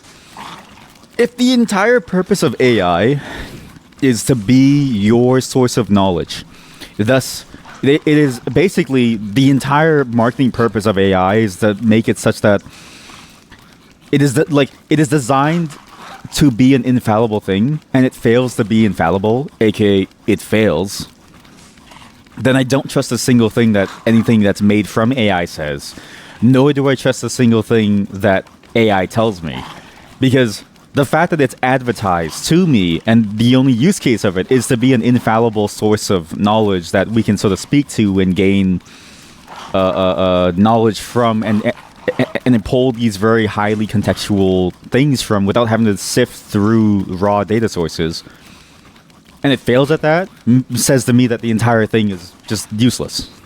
Which is crazy to me. It's like, it's crazy to me that people still use it to this day, even though we have examples of it failing.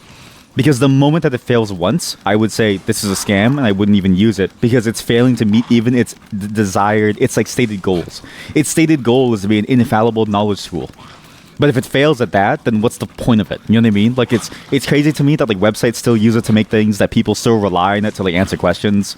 Like obviously it's hard to go through data sources, but it's worse to have the wrong data source and use that as a source of truth. Because it's like, then it's not just embarrassing.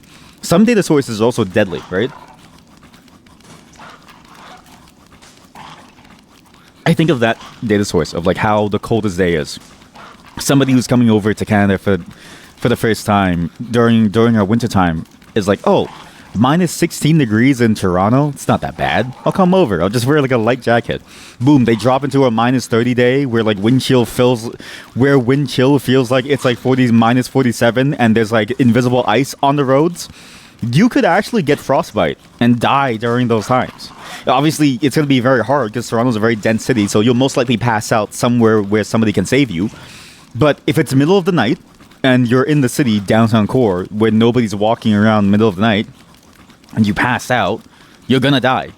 Like, that's how bad it is. You know what I mean? So it's like, even something as almost innocuous as that has such terrifying knock-on effects that I sort of look at it and I go, why do we trust AI with anything, really? Like, why does anybody trust AI if the whole point of it is that it's meant to be infallible isn't true, right? So again, not so much on the user, except if you're using it directly. But even then, it's sort of like a question of like, do you really want to use something like that? And then also like, crazy that these websites are using it to make stuff, and it makes sense though, because it's like, people are really outsourcing everything in this case. As somebody who makes websites and like makes things, people outsource a lot of stuff that I don't think should be outsourced. And as a technical professional, I feel like none of this is really worth it. Hello everyone, why are you singing? Let me go! Stop, please. I'm so sorry. I hate you so much. I hate these guys so much. The poison mechanic is so shit, and I hate the way that they stun lock you for 2 hits. It's so annoying from your positioning perspective. I hate this whole zone so much. The thing is too is like it would be an interesting challenge if I think the consequences of it weren't so annoying to deal with. Because like the interesting platforming challenge is using the spikes already. Poison is just a further detriment to you. But it's not really a mechanical change, it's just now you have to play more carefully, which you would already have to if you're low health and you don't have a heal. And if they didn't want the heal to be so strong, it's like maybe they shouldn't have just made the heal so strong, right? Like it's just weird that this is the mechanic that we have to deal with here. when I feel like it doesn't really add much to the consequences. It just makes it more annoying as a consequence. Anyways, thank you for giving me that opportunity to do my daily AI rant. I always love ranting about AI. There's something fun about just looking at AI and then thinking like, what is this? Never mind. DDGO is also shit. What forecast website do I use in Canada? Usually our local news website. So we would use something like, I don't know, CP24 for Toronto. There's also, I think the Weather Network probably is a valid source because it seems like everything pulls from the Weather Network, but I'm only justifying that based on that, which is to say, I'm justifying the use of something like the Weather Network because other people use it, not so much the value of the sources. But I don't know if there's a way to view its sources. But that's basically what everything else pulls from, and from what I see, it's also very accurate. Like when CP24 says this is the weather in Toronto, that their local meteorologists say, it's basically within like 1 or 2 degrees, if not even like a half point. Those are the main 2 that I use. Our government website actually has a stats portion that nobody knows about, but it's very interesting to see. You can learn everything from the price of staple goods all the way to things like the changing weather patterns. So you could use that to like track to look at the temperature as well. But it's structured like a table, so you'd have to analyze all data points in order to see what is the lowest value. Because you can't just look at one value and say this is the lowest value. You'd have to look at the entire thing. There's a rest spot. I can rest here. Hello? I saw you. I saw what you did. Okay, well they were going to kill me. Okay, it's not my fault. Okay, your kids were crazy. Strong you are, mistress. Small, but so deadly. And your scent well-aged. You have come to claim me, and I am yours. I am your humble slave. I have no interest in mastery over you, sir. We outlawed that. If my slaying of these creatures aided you, it was merely by chance. Farewell. Bye. Farewell. No, the strong claim the weak, and the weak must serve. I am yours, my mistress, and you must protect me. See what I have built here, prepared for the coming of my mistress, my powerful mistress. While you are away hunting, I will grow you something good, but the work takes time. Return to me soon, and you may have what I grow. A slave must feed his mistress. Morsels will I grow. While you hunt, I am working. Always. Buddy, I don't want to listen. Like, you're free to go, okay? This is like a Dobby situation. I don't care about you, Dobby. You can live your life. I don't give a shit about you.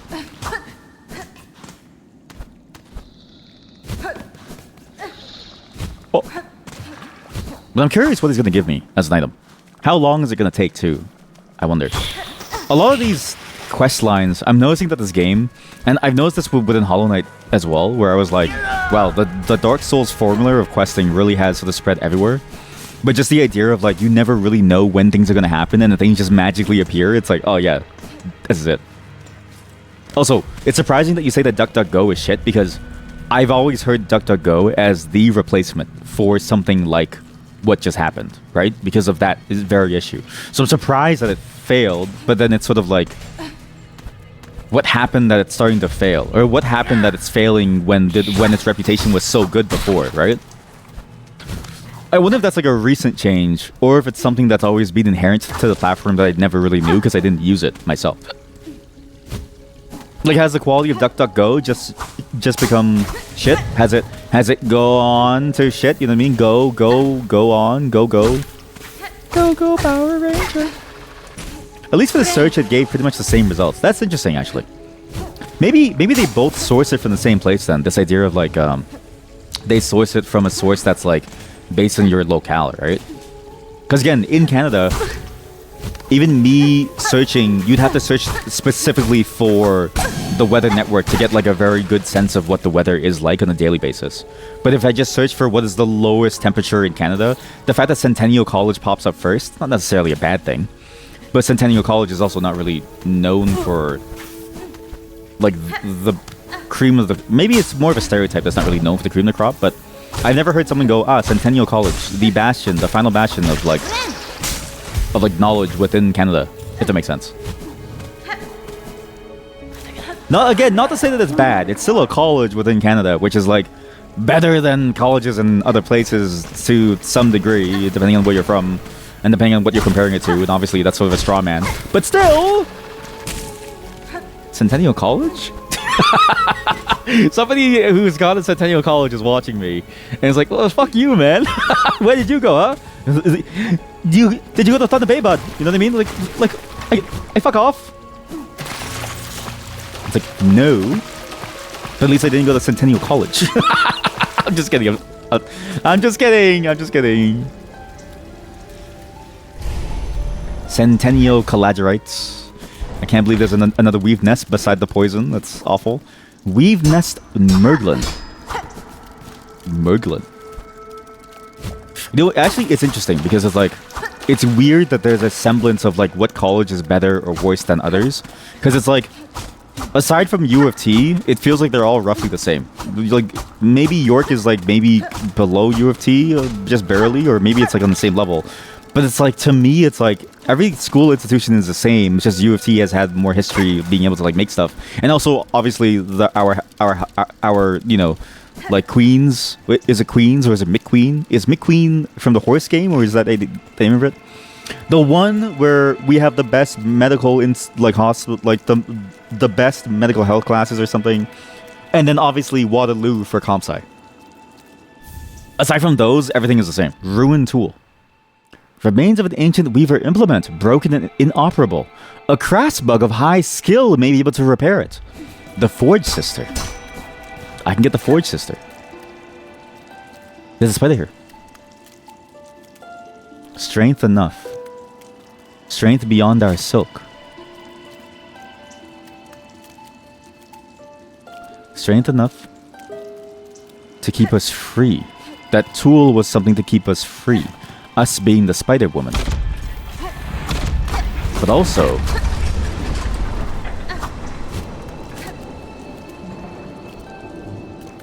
the fact that they had to find a crafts bug to make these things, and presumably us free is not the spiders but whatever Eva is, right? Like in the first tomb. That's fascinating. I can probably ask Eva what that thing is as well and ask her to see if I can get it fixed. Sister Spider, sat between salt and stone, build those tools a brilliant mind imagined. Aid us when our silk has waned. That's me. Build those tools a brilliant mind imagined. Aid us when our silk has waned. That I have to build this to help them now, because it's broken. There's beautiful clean water. Can I clean myself of this disgusting muck, or am I poisoning the water? Why must I remain poisoned? Why must I be filthy? At least the snow amount was correct on the weather. Okay, that's good. Yeah, because the snow amount was the surprising one to me as well. Like I'm surprised that there's not that much snow in Finland. Oh, and about Mattermost. Here we go. Yeah, you also used Slack before, but you think it stopped working here, so they switched. Oh yeah, right. Yeah, I forgot that your circumstances are a little bit more complicated than other circumstances. Yeah, that makes sense. Yeah.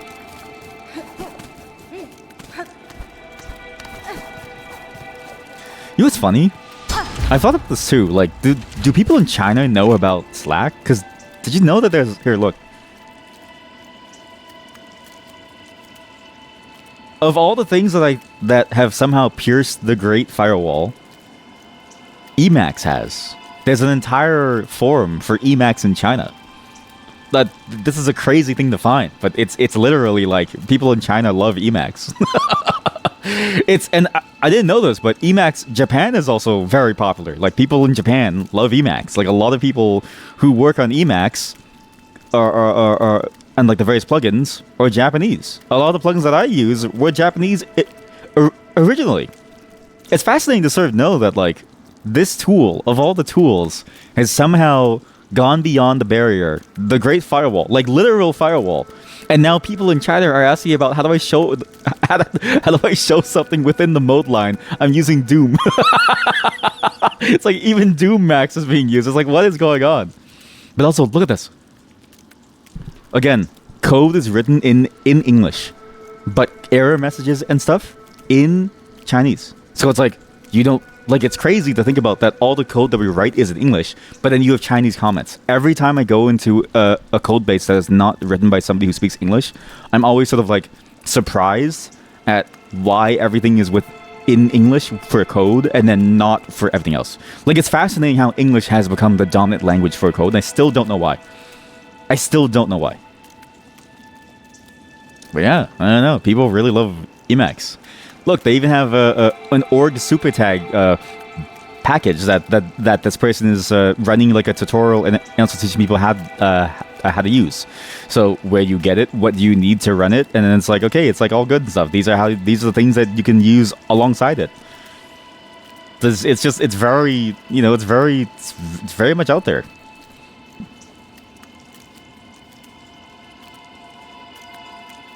Why couldn't they be free from Emacs?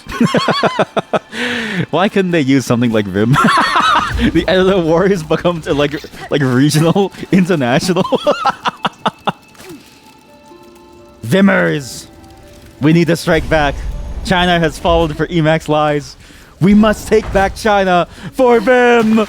Woo! It's like, woo! Operators. Oh shit! Like, you know how there's operators in Vim, right? You could have operators who like Vim operators who are trying to break the Emacs hold within other nations. You could also call them operators. There's a lot that you could do with the concept, which would be awful in many ways, but also would be interesting. You stole my money! These are the thief bugs. That's the thief bug that I saw last time. What? Yeah. What? Yeah. What? Ah! I'll free you, flea. I'll free you, small flea. Hello. Oh! So those fleas I saw in that one building, in that one room, in the Citadel room on the side, on top of the gambling dice guy. The thief bugs were also in there, and it ran away from me when it saw me. So it's not an NPC, it's a creature I must kill. And kill I shall. Uh-oh. I but one life. I but one life! Ah! Oh, hello. What's that? Mistress is the Morcelagru worthy. You must consume, and become stronger. This is how I will serve my mistress. While you hunt, I will prepare morsels, always preparing them for my mighty mistress. Magina 4. Continue this work if it pleases you, sir. But do not call me your mistress, for I am not. But you are, mistress. You are strong, and I am weak. A slave. Always your slave. A slave must feed his mistress. This guy, okay, no joke. This bug personified as a real person would be on Blue Sky or Twitter, okay, nowadays Blue Sky, giving money to Findoms. Like, that's the actual character archetype. You give me the Silk Eaters. I love you. You're hired.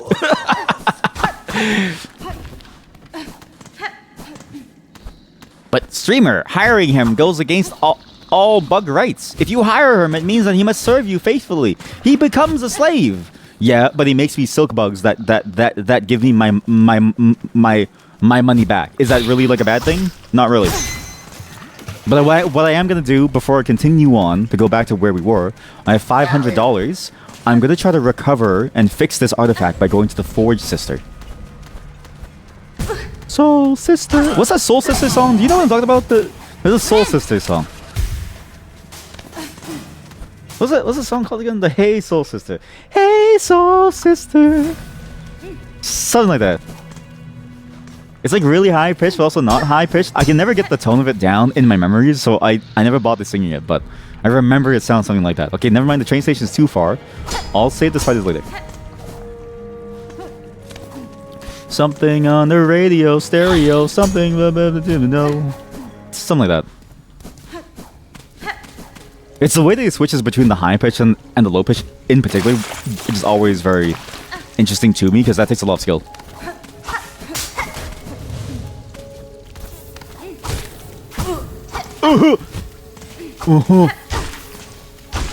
I think I scream too much that I can't sing, so my voice is hammered. I actually feel, in many ways, streaming is terrible for the health of my voice, which is very important because I'm doing things that require my voice more now, off on my side. But because it's so easy to just scream at things. Oh, you die in the poison, but you're filled with poison. That's fucked up.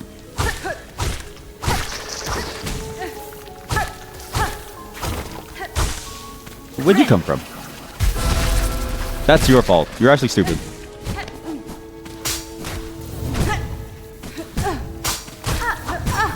Fuck off. Fuck off! I hate you so much.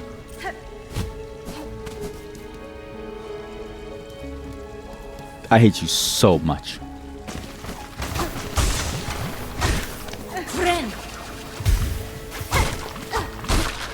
Canada's government website for weather in Ontario January gives the coldest day as a minus 18.5. Minus same location. What do you think is winter? What do you think is like the middle of our winter cycle? Is the middle of Finland's winter cycle in the middle of January? Because for us, the middle of our cycle for the coldest part of our timeline is December. Like January is starting to go into like spring season. I would argue January is like the ending of winter versus the beginning of or like as part of the winter cycle. That's a fascinating time range to use, but it's also it could just be that that's the only source of time that you have for winter time, which would also be interesting because I feel like maybe the government is missing like a December like timestamp, but there should be one for December because that is like the winter middle of winter timeline. But January of all days, like again for me, January is like the end of winter, and then spring is gonna come soon. There's bugs in the foreground, singing and dancing and playing. Again, you don't have to see, but if you have better things to do with your time, I implore you to do so. Because Canada's not that cool. I mean, Canada is cool if you've never been to Canada, and it's nice. But it's also not that important to learn about the temperature in Canada. As long as you know that it's very cold and you need a winter jacket, then I think you're fine, right? Other than that, I don't think there's really much of a need to do so. I hate this map so fucking much. I don't even know how I lived that. There's assassins. There has to be secrets inside the water, right? I'll tank the poison if it means I can find secrets. No, there are none. Nice. I wish I could see what they're saying, but they're kind of annoying to deal with, so I'll deal with them later. It's a boss fight, isn't it? It's not a boss fight. There's a room that goes up. The rash car is up here, so I can buy a map, actually. This is great. There's a train station down here? No shit.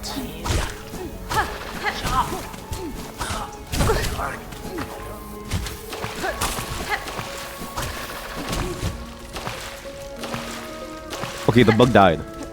It fell and it died. Okay, the assassins are getting very annoying. Everything about this map is really annoying. Oh god. At least I see where Rashka could be, and I know that there's a train here, so as long as I get the train, I'm happy. I can avoid having to walk back here again, which is the worst part of this whole experience. No.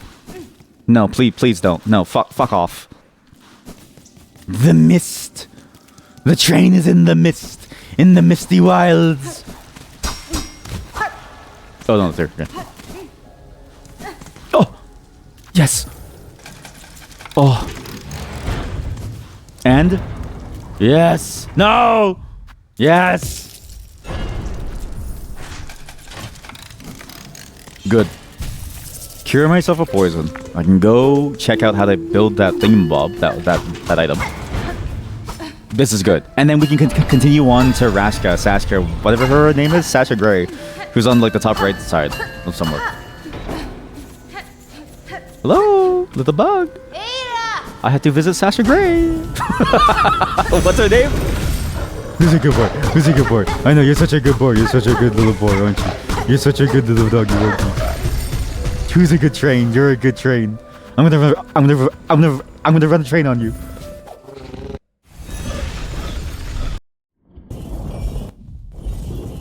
Actually, okay, Canada is cool. I've lived here for so long that I've sort of been desensitized to it, but it is a cool place.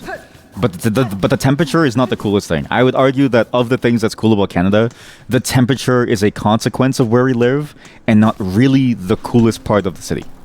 The coolest part of the city is not the temperature. It's the fact that it's Canada. Like, there's something interesting just about Canada as a whole. The people, the environment, the sights, the sounds, and not the environment as like the cold. Like, we have a wide range and a very large amount of diversity in sort of the landscape that you can get to see. Warm and dark. So this thing hasn't opened yet. I don't know what it is, but it'll open soon, I imagine. Where like you can go to, even within Ontario, you can go to the bluffs, and those things look nice, right? And Ontario is typically seen as like the less interesting landscapey place compared to something like the West Coast. But even the East Coast has something like the bluffs. Canada is just full of this variety that you don't see anywhere else. Again, because it's such a massive landmass. And then like the northern 73% of it is literally uninhabited. And also kind of impossible to live in, even if you wanted to. So you can even, like, if you're a serial killer, it's even better. There's something for everybody here. You know what I mean? Need to hide a body? Go north.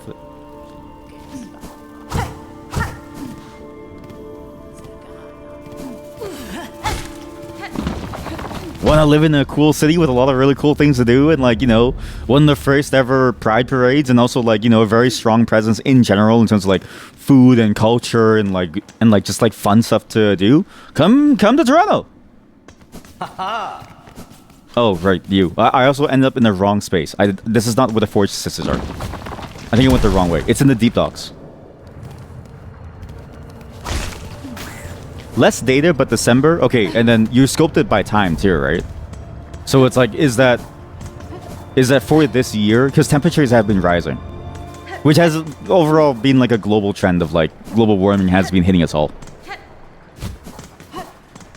But even that's still way higher than the number that was shown within those other sites, which is crazy.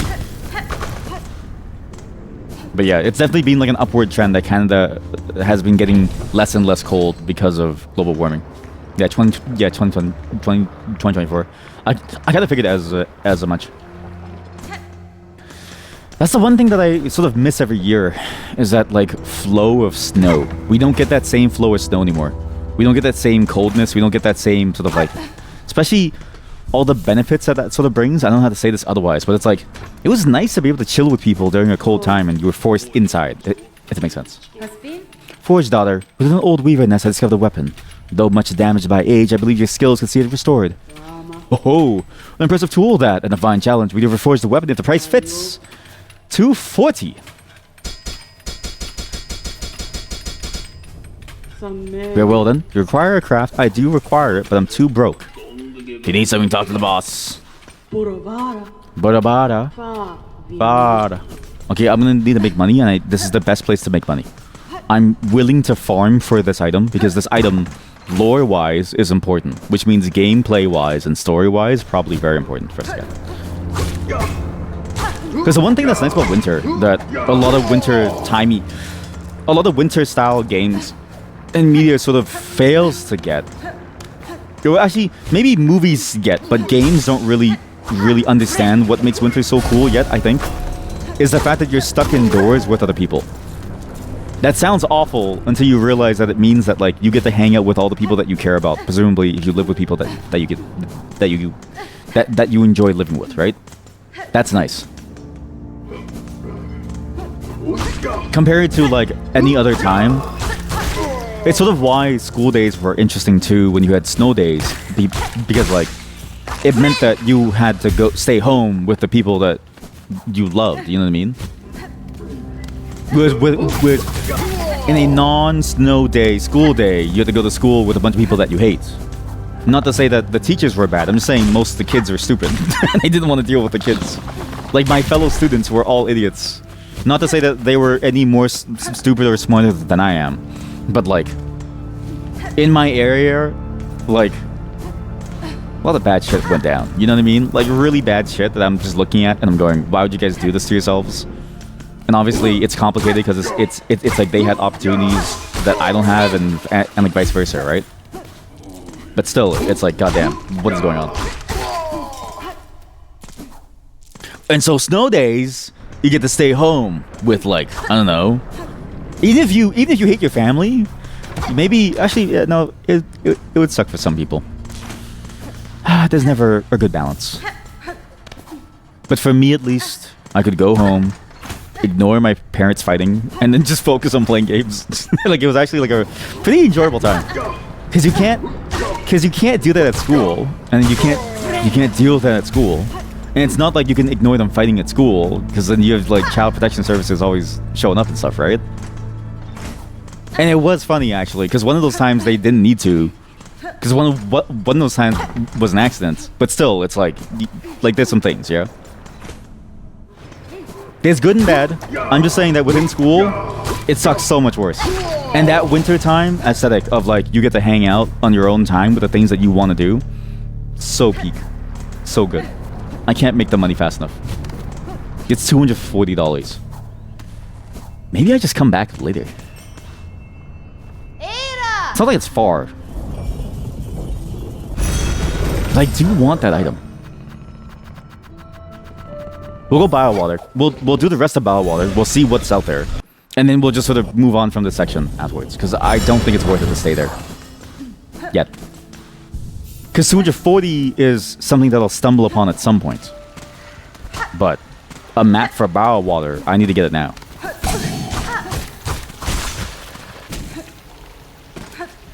What in the world is this? Why is there no way up this section? Oh, I see. Could you actually get here without the skill to dash on walls? I wonder. Because that piece right there was very much made for dashing on the walls. I hate these wall close enemies. There's something about wall close enemies which pisses me off. They're so annoying because you're just waiting for them to move than you are really engaging with them. And it's such a boring mechanic. Of the problems that this game has, it's not that it's easy. I actually think that this game, the problems just sort of run deeper in a way, almost similar to how, like, Dying Light is a game that I would never play again. Just some mechanics are just very annoying within the context of the game. Like having to wait for enemies on the walls to slowly move. And so I'm surprised that people even have a problem with the difficulty of this game. It's not that hard in the first place. But there's way more annoying things here. Plus, I still don't see how this game's hard.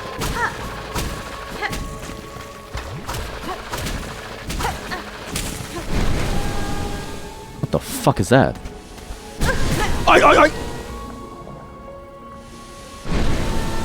Now.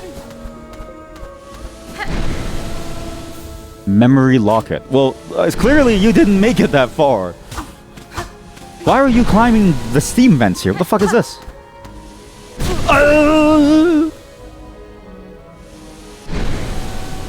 This memory locket wasn't worth it. Absolutely wasn't worth it. Because now I have to make it back. I have 1 health. I'm gonna lose everything again. My life is in shambles.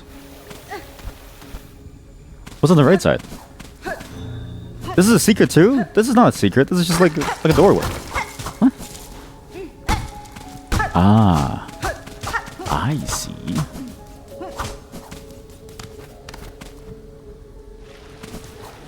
Okay. Well, now I kind of like these bugs on the walls. Where are you? I need to farm you. Oh my god.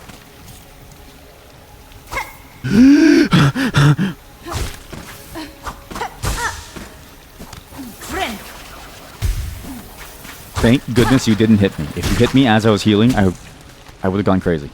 This is getting a little bit more complicated. I also have no map. I need to find Rashka now. I can buy her a map now. Sasha Grey. Where is she? Where is Sasha Grey? I think I saw the rings. It was back here. I remember now. It was before the assassins even spawned in my life. God, I hate the assassins so much. Like, some of these enemies are getting annoying to deal with. They're not even, like, fun to deal with. They're just getting annoying now. Combined with the map itself, it's like, I don't really want to be here. Also, actually sucks ass. It's so frustrating. And I need someone to get up there, of all places. But the assassins spawn later.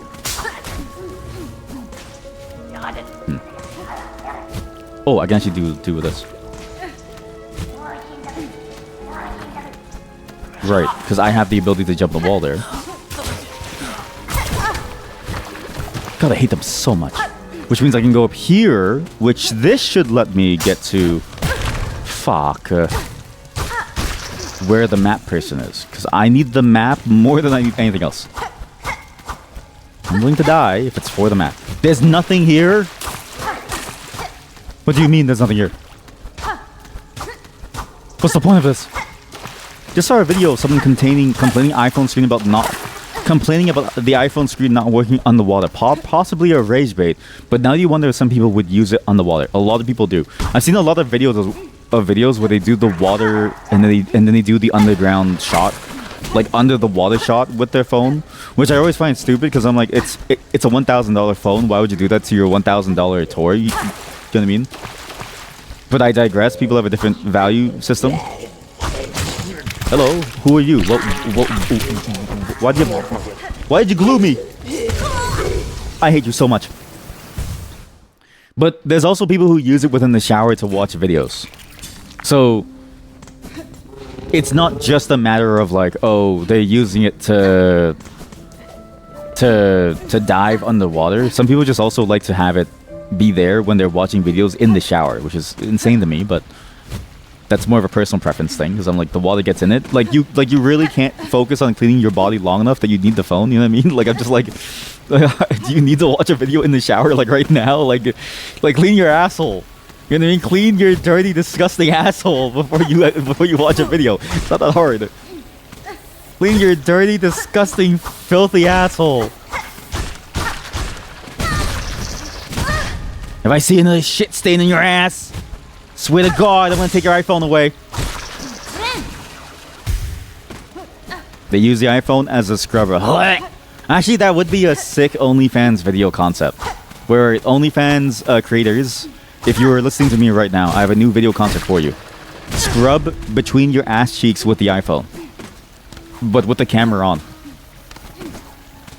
With the camera on. Think about that. Think about how much money you would get from doing the scrubbing motion in between your ass cheeks with the iPhone. That's genius. That's actually genius. And you can't say otherwise. Divers. Divers. I mean, there is one thing of like... There is one thing that I do think of for waterproof phones that is handy. If you happen to be working in waterproof adjacent areas, it is handy to have something that can survive accidentally falling into the water. Like, as a complaint, that's not a crazy complaint, because it's like, that's a useful property to have if you're, say, a sailor. If you're somebody who's at sea very often. And you may not even be a sailor, you might even be just working for a catering company on a diving boat, right? It's like, having the ability to have it be immune to water damage would be handy, because it's like, you're surrounded by water. Now, none of you shower, so this is not true for any of you, but some people do get surrounded by water more than others. You filthy fuckers. Shower. Clean your dirty asshole! You cock. You took the thing? You think divers actually do use phones on the water? They just put a waterproof bag on them. Yeah, so that's the thing, right? Because like they do make those bags, yeah. So it's like, it's funny to think that people just put their phones in directly, but I've seen the phone directly under the water thing more than I would want to have seen before, which is always funny to me. What happened?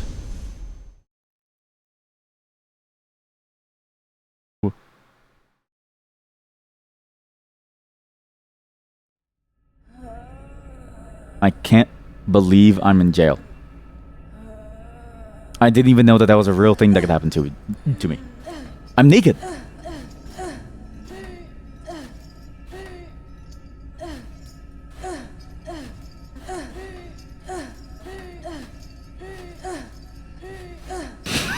I know what it's asking me to do. It's asking me to swing the thing, but like, my god.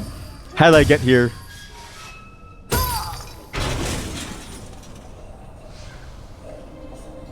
I didn't know that would take me to jail. I'm a naked kung fu fighting bug now. Silk. No form, no nothing. What is this awful place? Why am I here? What would have happened if I had killed him? Maybe there's no way that I could have killed him. A lock with the mark of apostates. Apostate, the apostle of a church is somebody who's high ranking, right? Isn't that the like term for someone who's like a really high ranking church member? Maybe you could never have killed that monster. Maybe you were supposed to be here. Mark of the heretic, which is assuming what I am. Well, it looks like I'm naked now. This is surprising. I didn't expect this from this game. Of the sequences that could have been in the game, I did not expect a Metroid Zero mission style Zero Suit Samus segment, which is a really cool, interesting segment that I think more games should have, but it's just hard to do.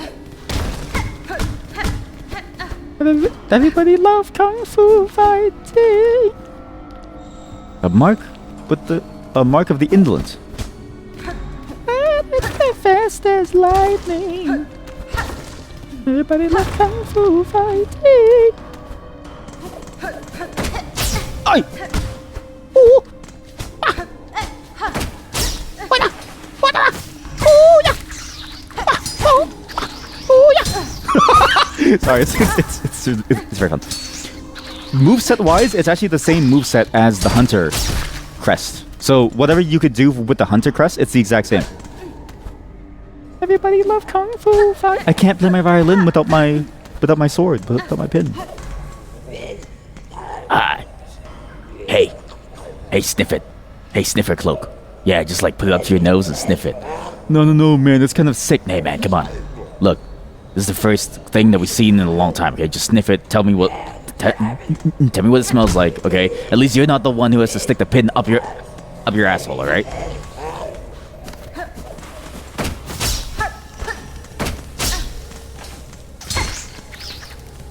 At least you're not the one who has to stick the pin up your asshole. What a crazy statement. Completely made up, but so funny.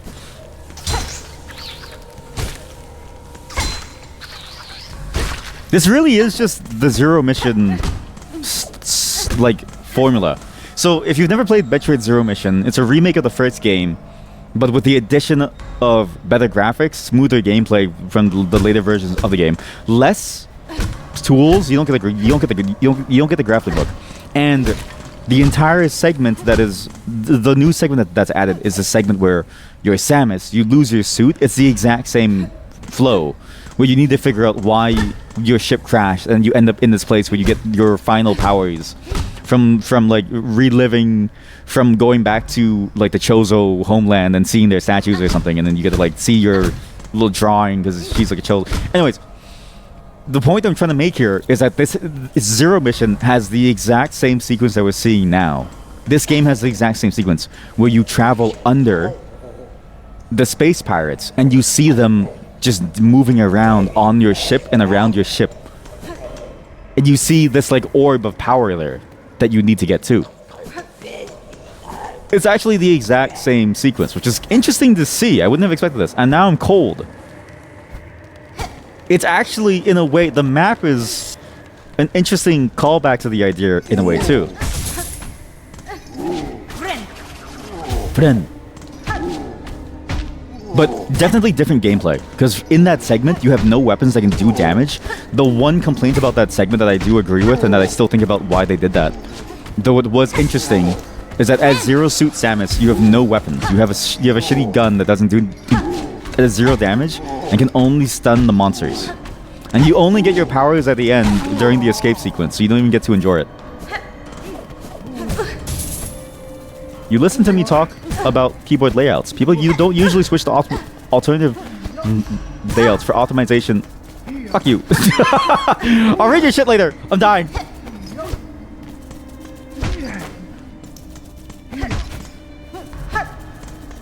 Okay, can you explain it in a simpler way? I'm not gonna read I'll try and read four paragraphs. Give me a TLDR that I can look at now. Okay, let's do this. You listen to me talk about keyboard layouts. People don't usually switch to alternative layouts for optimization over speed. If anything, they're probably less optimal in many ways because everything in the world from keyboards to control schemes is made with QWERTY in mind, and you need to work around it. You might get a little bit faster, but probably not by much unless you actually train for it. If you train for speed on QWERTY, you'd probably be faster in the end. Even if the alternative layouts can theoretically be faster if you learn them since childhood, just because you've had years of typing on QWERTY. If you actually want to type the speed of speech, you'd go for stenography instead. Good point about okay, stenography is the one thing that I would want to learn because it is actually matching. So people look up. So people mostly switch for the comfort, and in that particular regard, the improvement's not at all incremental. The way your fingers have to move when you type on QWERTY makes you viscerally cringe, even if you do admittedly have a lot of fun trying to optimize that nonsensical bullshit. Using thumb for N is your favorite hack.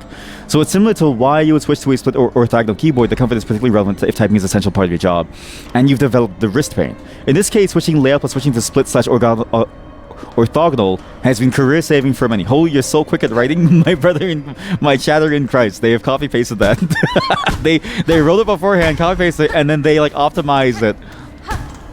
But I see. So there's a comfort angle in terms of like the damage that it does to your wrist long term. Okay, that I can get behind. Then I see a value, yeah. Because it's like explaining it away as like a matter of like it's better because of anything else is sort of like difficult exactly because of what you said, right? It's just like you trained on it for a long time, and speed differences, it's hard to quantify, and it wouldn't even be necessarily faster. Nah, they didn't copy paste that. You're right. That's just the power of a different keyboard layout. If I had a different keyboard layout, I don't even need stenography. If I type on Uncertainty, I could type as fast as that chatter did 4 whole paragraphs. Exactly. But it's interesting to see that angle because no one ever talks about that angle of like less pain for your fingers. So I'm curious exactly what the pain is, because I don't get tired typing. My fingers get tired in other ways. You know what I mean? Like my fingers get tired in different situations and for different motions, I feel like. Whereas like typing doesn't have those same motions. So I'm curious exactly what it differs or like how it changes to prevent that pain. You change because of pain in your finger. Okay, so there's two data points, but still no explanation of how it works. Like if it exists, I'm not saying that it doesn't exist. I'm telling you to explain it to me in a way that I can understand how it prevents the pain. It's like me asking, why is the stoplight red? And then you saying, you have to stop when the light is red. It's like, I know what it does! Why is it red?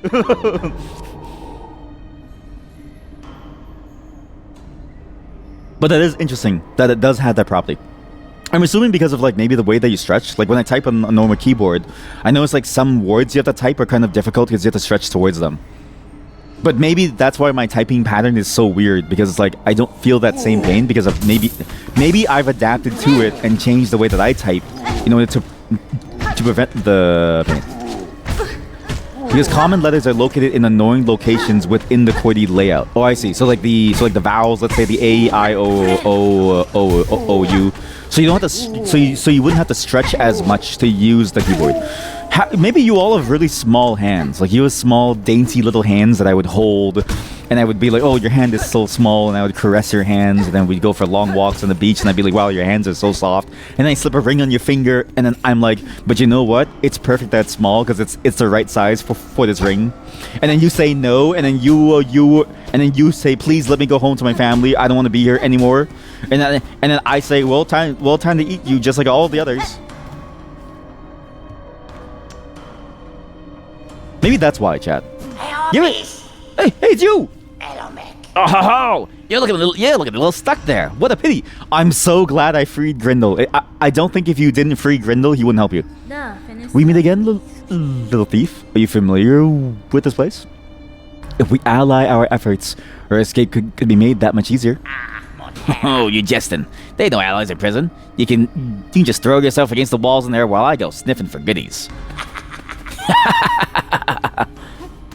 Your hands is size 10. I don't know hand sizes. I didn't even know that hand sizes had sizes like shoes. What do you mean size 10? What does that mean? I thought all hand sizes were like, that's average, right? Well, I don't know what a hand size is. What is size 10? Oh my god. This is actual torture. Key of the indolent. Oh, thank god. Yeah, I guess like explain to me if size 10, what does that mean? Like what's the sizing chart? Because the thing too is like European sizing chart is different from like say Asian sizing chart versus like any other sizing chart, right? You should know if you use gloves before. Yeah, but like that's you're missing the point of what I'm trying to get at. How are all of you so dense today? Your size 10 is not the same as my size 10. Canadian size 10 is a different size 10. Every country has a different standard for sizes. You ever see like a size 7 shoe in China? It's not the same. Use the key of the inlet, yes. Listen to me, god damn it! Oi, oi, oi. Fuck off!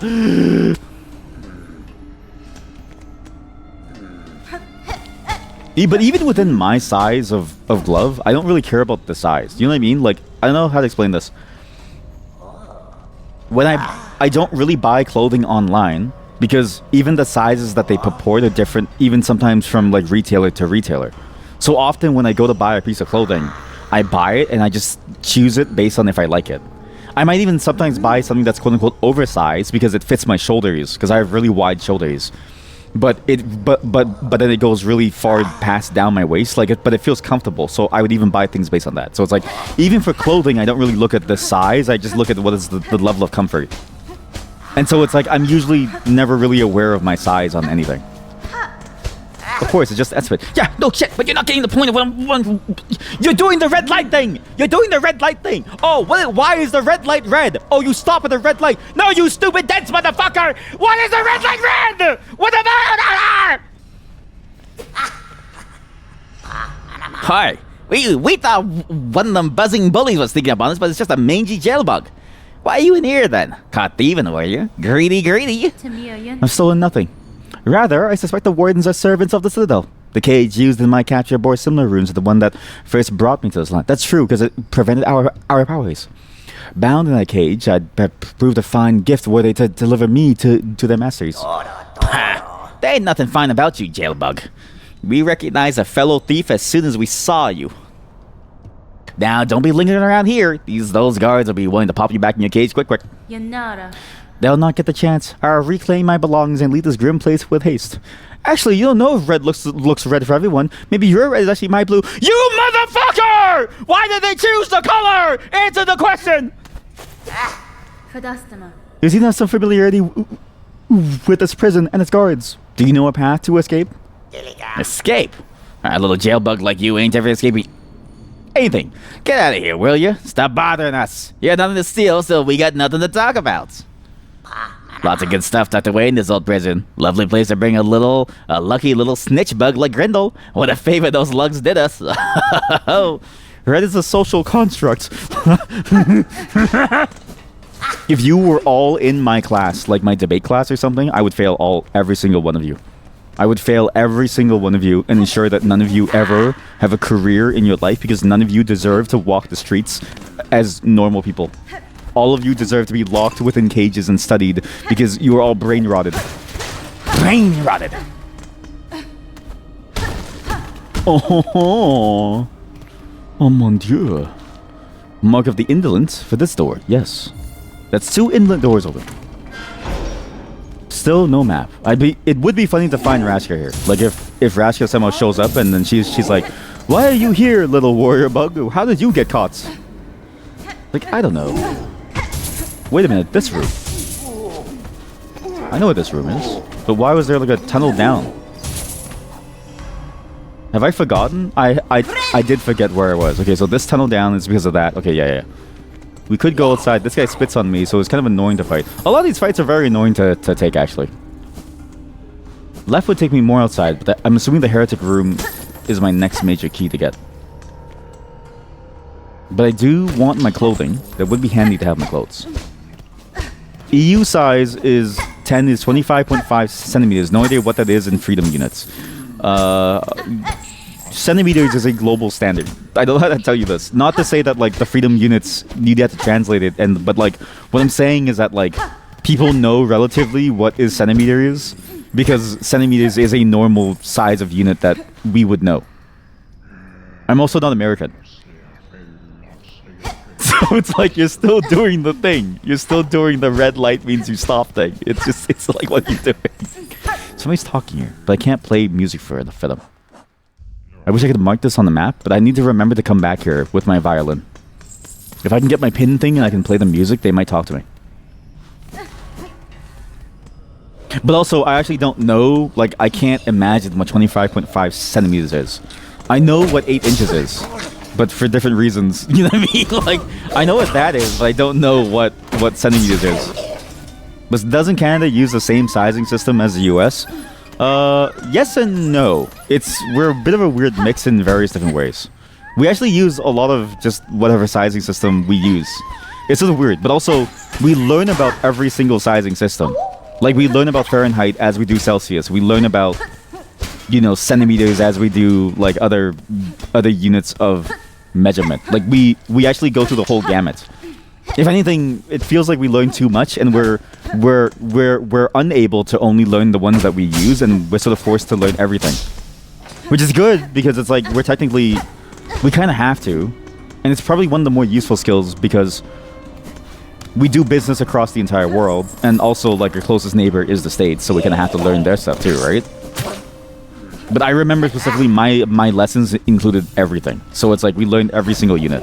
We even saw like the reference pieces for each one. So it's like, oh, this is what a pound is. This is what a kilogram is. This is what a kilometer is. This is what a mile is. This is what a yard is. This is what a foot is. Everything. I bet he didn't know about this. A husk with the map of the slab etched upon its shell. Take map. Yes. Take its skin. Oh my god. I can't pin things, but at least I know what's going on now.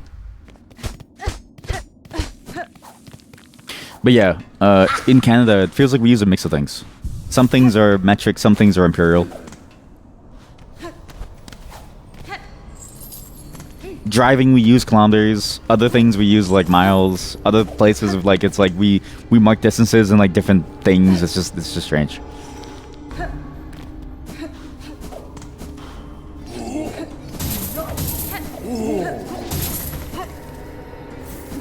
To the point where it's like, I don't even necessarily know how to explain it, nor do I necessarily know how to be sure of exactly what is the standard, because it feels like I've encountered everything.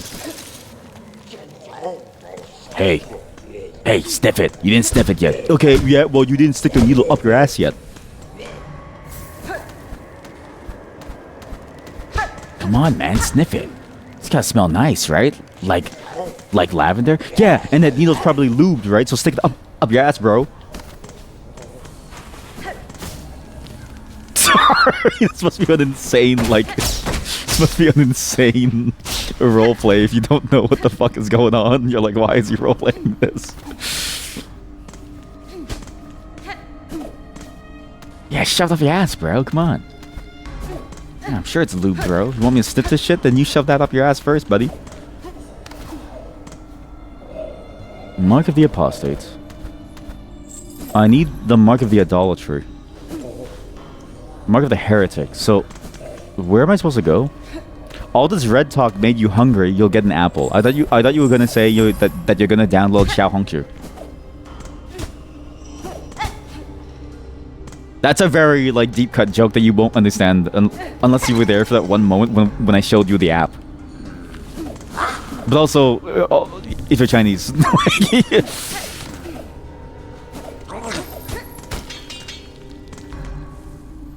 Where is the Mark of the Heretic? Left was the flea.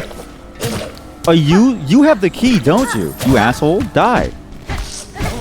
Time to die. Stop spitting at me. Stop it.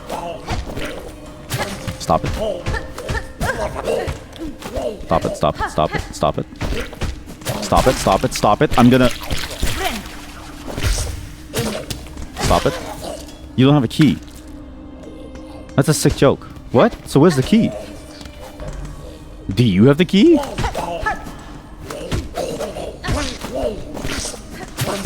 Because maybe enemies... I'm thinking that maybe the enemies have the key, because sometimes there are things that like happen because you kill an enemy. Like when we got the simple key to free the Green Prince. Who I'm curious where the Green Prince comes in, because presumably it's like a Bug's Life with the mantises, or like with the crickets. Never mind, your hand slipped and you took ice cream in instead. I've been craving ice cream. Ever since I saw Doug Ford eat Chapman's on TV, I was like, fuck, now I really want Chapman's. I was like, shit, of all the things that Doug Ford can do, okay, he can make a meal look really, really good, and it's like, I kind of want to eat that now. Chapman's being like a Canadian producer of ice cream. They basically have some of the best flavors. It's like, in terms of flavor profiles, which ones that I like the most? Chapman's, because the flavor is very consistent, it's very good, and they have really nice flavors. Ben & Jerry's, because of the form factor, and the flavor profiles are pretty nice too. Though the flavors of Ben & Jerry's is way more extreme. And then Breyers, if I have nothing else and I need ice cream. That's like the one that I go for if I absolutely need ice cream.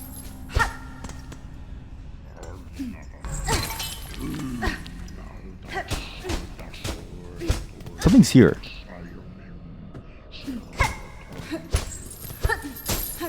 Have I tried licorice ice cream? I'm not a sicko. I'm not a sicko, chat. Chat, I hate licorice. I don't know how many times I have to tell you this. I hate licorice. I chose my name as like a bout of irony. I hate licorice. It's actually the worst flavor profile in the world. Was I supposed to get a key here? You remember that there was a site that you kind of have a feel of what it might feel like. That's like typing another layout by changing letters according to where a letter is in another layout relative to QWERTY.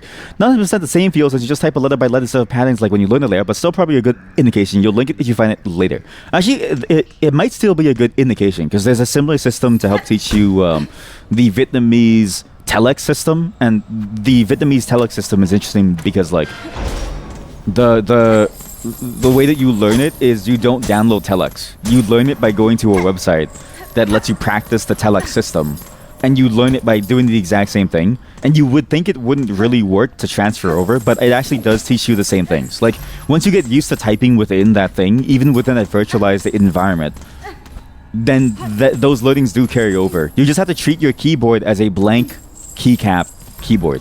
Same with the telex system. You have to treat it as a system to get the accents. Ooh. What now? Oh my god. I hate the glue bug. I hate this combat mechanic so much.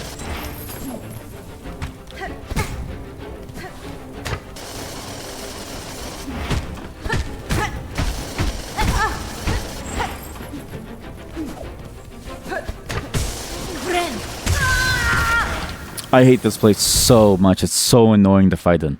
It's the glue monster mechanic. It's like combat is already annoying to deal with, and now you have to deal with the glue. I just hate anything that stuns you for so long, because it's like, oh god, it's so... Unless the stun is like short, it always feels annoying to fight with. It's such an annoying concept. I hate stuns so much within games.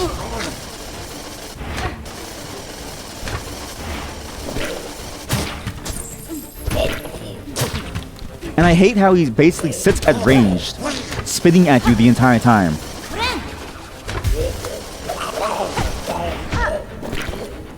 Never really suffering the consequences of him standing still, because you have no damage here too. Like that's the other annoying part of this map. You have no damage here. It's why the traps are here to help you fight. But it's not like they're very easy to use either. It's basically random if they'll actually work. Like, look at that.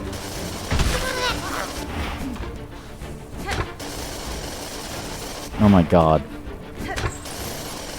Fuck this. It's so annoying.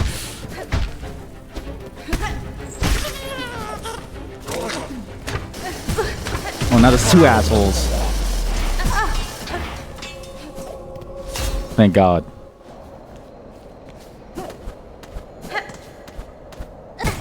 Okay. I guess I kind of forgot that any spike will kill me because I don't have the pin. So I can't exactly use the spikes to push me over now. It is actually interesting to think that, like, the character without her pin is very weak. Like, a lot of her power is because of her implements. Much like a seamstress, with all that thread, without a needle, you can't do anything.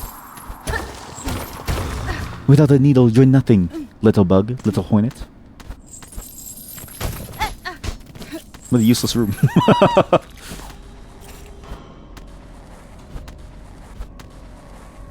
What a weird room.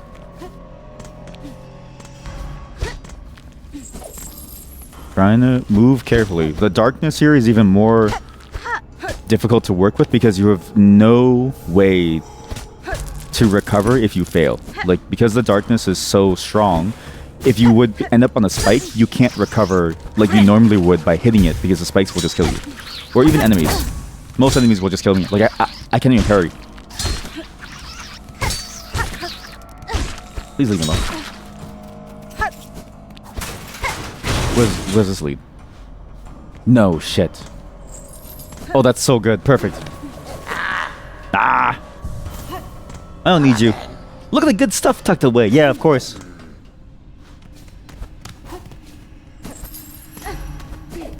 But this is a cool segment. I like the segment as a whole. I just kind of hate how some of these mechanics are more annoying than they are fun to play with. Like, a lot of the mechanics are just annoying to play with versus fun. But that's more a matter of, like, it would never feel good to be stunned. Never. But as a whole, this segment is a cool segment because it really goes to show how much of Hornet's power is within all of her tools. I'm dead. I'm dead. Fuck!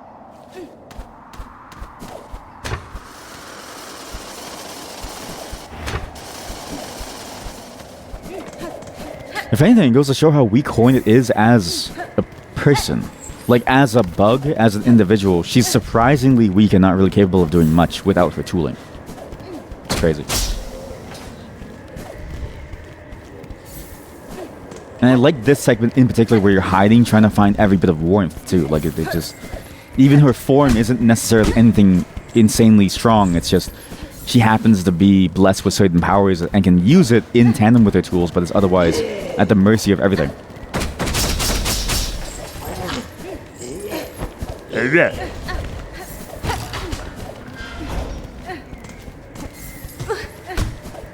This should take me somewhere familiar, I think.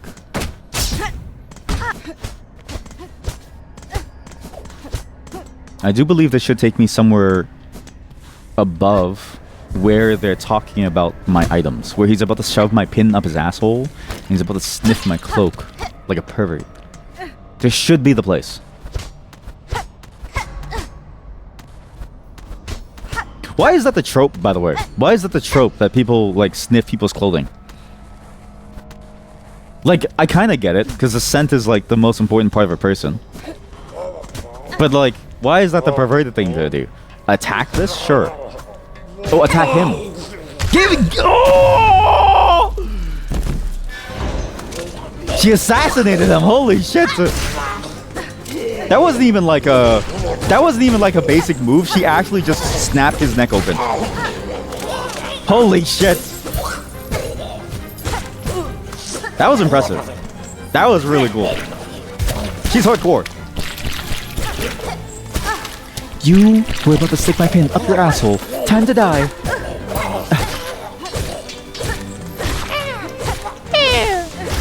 Let me go, bugs, or I'll kill all of you. Uh-oh. Oops. Okay, well that sucked. I forgot that you actually can stun me because I don't have my items. The fact that the game defaults you to the hunter control scheme says to me that that's the intended way to play, and everything else is just more a bonus. Like, I'm noticing that because they default you to the hunter play scheme, they expect you to beat the game in that way. And everything else is just like if you happen to have it and if you can use it. Like, I'm surprised that they didn't design this and give you the form that you had before. It just feels bad. Even if I'm buffed up with the focus boon, or like the buff on it, which I don't really know what it does.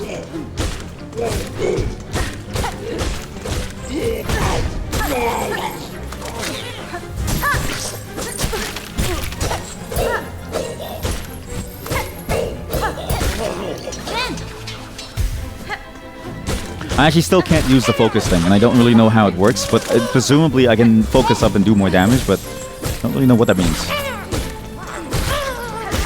Although, maybe it's that. Maybe it's when I hit at the apex. Oh, maybe it's when I hit at the very max range of my attacks that it does bonus damage. Maybe that's why. Fuck off! Oh my god. I unstun myself into another stun. Like, that's why I hate the stun mechanic. It's just so shit. It's the least... It's the most egregious stun mechanic that I've seen. Because it sticks on the floor and then you have to dodge it like a projectile. But you have no control over how you pop over it. Of how you pop out of stun too. Like, it's so annoying. And then the range at which it drops its stun, like when it decides to spit, feels completely random. When it wants to spit, feels like a completely random premise. It's so shit. I've never seen a well-designed stun mechanic, ever. Every single stun within games against a player feels awful.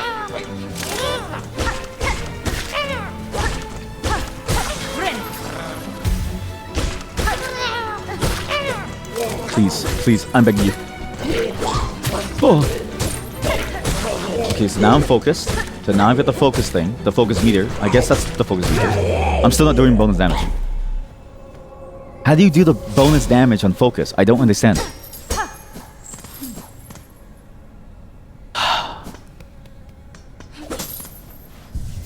At least we're finally free of this hell. We have the key of the heretic. And as in, this is our real form. Oh, I can switch my form! Yes! Yes!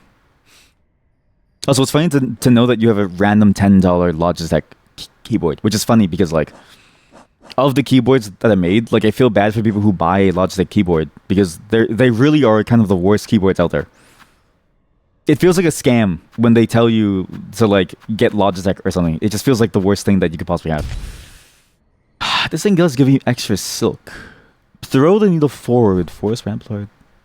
Build focus with successive strikes.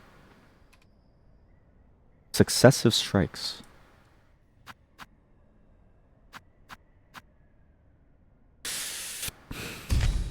Can I unlock another thing?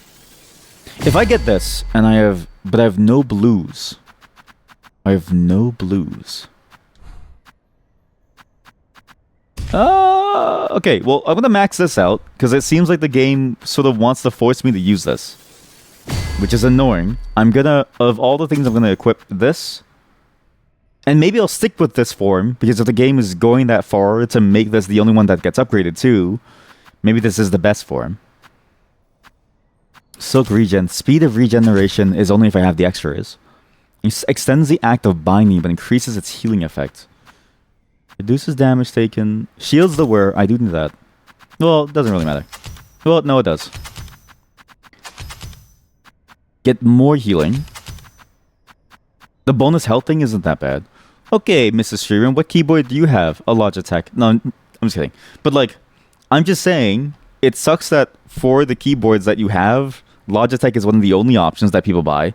And it's the most available option, and it typically is the worst quality because they break within like a month. I'm just saying that it's insane that it's like the commodity that always blows up when you need it the most.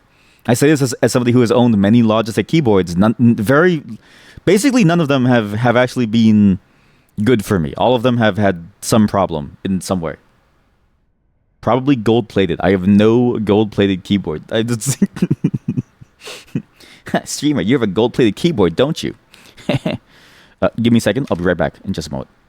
Okay, I got some water. Look, all I'm saying is, right, I'm not making fun of the consumers. I'm saying it's terrible that the consumers are being treated like poop because the products that they buy are like, and the only one that's affordable and like actually usable at that low price is Logitech, and those things are designed to break within a couple of months. You can't hate somebody for being on your side. Like, you're being stupid. You're being dumb. Who cares if it's gold-plated? Is there a problem with that, huh? Red. He's seeing red! I actually enjoy Silk Spear more than I do Thread Storm, even though Thread Storm does damage. Because of the situations where I would want to use these skills, it's basically never. The basic combat mechanic of hitting things feels so much more effective. Whereas when I need to use them, I'm going to be at the range of Silk Spear where I need to use it for safety. To get rid of some annoying situation. And these weapon tools fucking suck. Yeah, I'll get this. Sure, I'll get this too.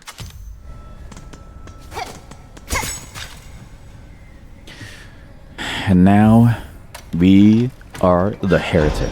You could buy a Lenovo keyboard, but that's even worse than a Logitech price-wise. Yeah, exactly, yeah. And then the quality is like it's strange. Like, I mean, this is just true of every product, but I hate how a lot of products, it's like, the price that you pay, it doesn't really get much better until you get to the very top end, when the quality starts to catch up to. Like, for the quality to catch up to the price, you have to go way, way up. Which is almost always out of reach of most people, which really sucks. Oh, I need to go back down to play the music to him. Right. Inside that bottom right room. Oh, now he leaves, huh? Little shit.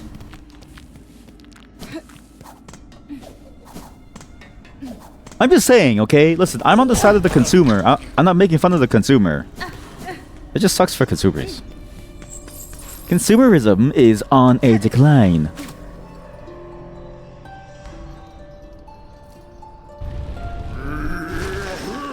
Hello? Song, is it? You brought Song. You are of the Citadel, then. How many of you? Old penitent. I'm alone, sir. You needn't fear. I am no servant of the Citadel. Are you a prisoner of theirs? Prisoner? I understand you not. There is no prison here, because you're penitent. This is a holy place of forgiveness. Please speak with reverence. That's fine. This place was holy once. No evidence remains. Even as a prison, it has been neglected. If you wish, I can free you. You need to descend to the caverns below until you find a settlement. You are asking me to leave this place. What a strange, fearful thought. Such a sin would never... No. By the grace of the Citadel, I am here as a penitent. Here I can hide from the shame of my sins until they are withered away by time. Leave this place. Please, strike me down dead before you speak such blasphemy again. Cadestre. Will you tell me of those who guard the structure? They are servants of the Citadel, are they not? Servants. They too are penitents. In a past age, that caste committed their own sacrilege against the Citadel. A sin long forgotten, but so grave that their offspring and the offspring of their offspring carry the guilt with them still. To serve here is their only hope of absolution. If the weight of your sins bear down upon you, you may remain here with me, impenitent sister. Mio.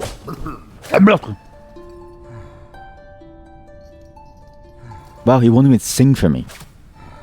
He won't even sing. What is actually the end game of this area?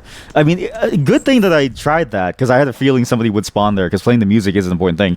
I did not realize, though, that we were above the Citadel. I thought we would be below the... Like, the fact that we're above the Citadel is actually surprising to me. I thought we were way further down. So that makes me wonder what else is hiding at the very top here, right? Because if the Citadel is not the very top of the structure, what is at the top of this structure then? Pro tip or pro start is to join a keyboard Discord from your country and buy used parts/keyboards for cheap. That is true. That is actually true. Yeah, because yeah, exactly. The nerds buy hundreds of parts and only use 10% of it. Yeah, exactly. Yeah. But also, then you have to talk to. But then you have to talk to people, which I think is the more terrifying prospect, right? I think your plan only works if you are able to talk to people, and I don't think people are ready for that step. I still get cold. Interesting. I thought I'd be immune to the cold here, but I guess not. Still very cold. Die. Time to die. I still don't know how to build focus, and I don't know if it's working. But also, those group buy things, they like. Anytime that I hear that a product can be bought when you join a group for it, I always think to myself, why did we make it so complicated to be able to like buy stuff, right? Because I'm like, not to say that like people shouldn't have the social skills to do so, but that's a lot of effort to buy something that could otherwise be obtained by doing something as simple as going to Best Buy, let's say, right? Like I can go to Best Buy tomorrow and get a keyboard, and sure, it's Logitech, but it's easier than me having to join a Discord, talk to somebody, try to negotiate a price, try to figure out what terms they're saying, because they're going to be using like the group lingo. It's just too much effort. You know what I mean? Not to say that it isn't worth it, but it also is not really worth it. Not you having 3 different switches. I actually have a whole bag of switches, lubed switches, by the way. Some of which I even lubed myself. That is just sitting there now, that I don't even use. I'm just waiting to figure out how to use them. We're waiting for somebody to say that they need it. Because my keyboard has enough keys, all the switches that I needed from the keyboard are already in. Group buys are most of the time for niche products, though. That's a good point. You know, you make a good point that like it's a niche product, and so therefore the audience and the community that builds around it is a niche audience. You make a very solid point. I hate you. Mods, can we ban this person for being right in my own chat, please? Just kidding. Niche equals suffer. That is true, honestly. Because it's like, well, not that it has to be niche equals suffer, but like, it's just a reality of markets where you can't, like, it's impossible to sell something otherwise because of the fact that it's niche. Like, it's like, how else, like, because you won't be able to put it in the stores. There's no way you can get your product within a store to start selling because of the cost, right? Like, it'd be impossible for you to, and because it's niche, it's not like you're making a lot of money from your product. It's actually why I enjoy the business strategy of build popular product, then build niche product with popular money.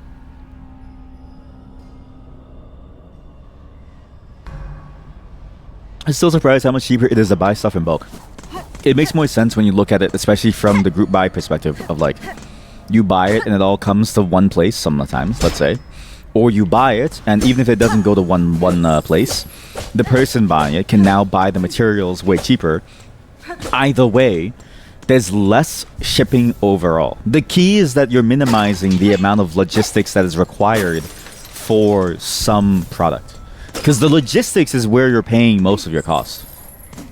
If you look at like the logistics cost of what it takes to like get something overseas, let's say, for whatever product it is, whether it's foodstuffs or, you know, trade products or something, it's almost always going to be that cost dwarfs the material cost to a significant degree, at least from what I found.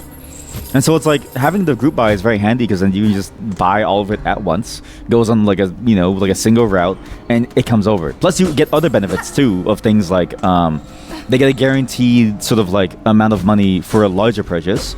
They don't have to price in the volatility of the market into such a large order, if that makes sense. Because it's like, if you buy only one, but that still doesn't pay the bills, they have to charge a little bit more because you're like a one-off customer. Versus like if you buy bulk, they can charge you a little bit less on top because, you know, even if you don't buy more, at least you're there buying things. You know what I mean?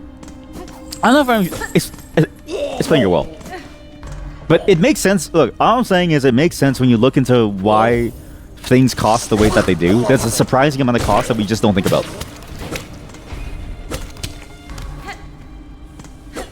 And I may even be wrong, which is great.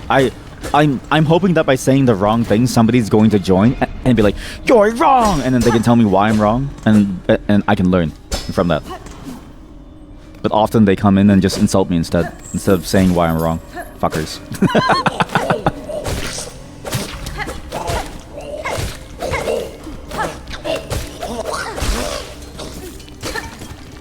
But yeah, just in general, it just feels like it's really nice to be able to afford everything all in one go, and it's really nice to be able to price things in a way that you know how much it's like going to cost you, like where you're able to get rid of a lot of the uncertainties in the cost of the thing that it costs you to make, right? Like it's like you as the person who supplies some material. That's a moth. That's interesting. That's a whole new motif that we haven't seen yet. No longer have to worry about, oh, one person buys something and then like how you gonna pay for the shipping of this thing. You can just now like pay for the one bulk shipping of like a bunch of things. Way cheaper than planning planning multiple different things. But also my perspective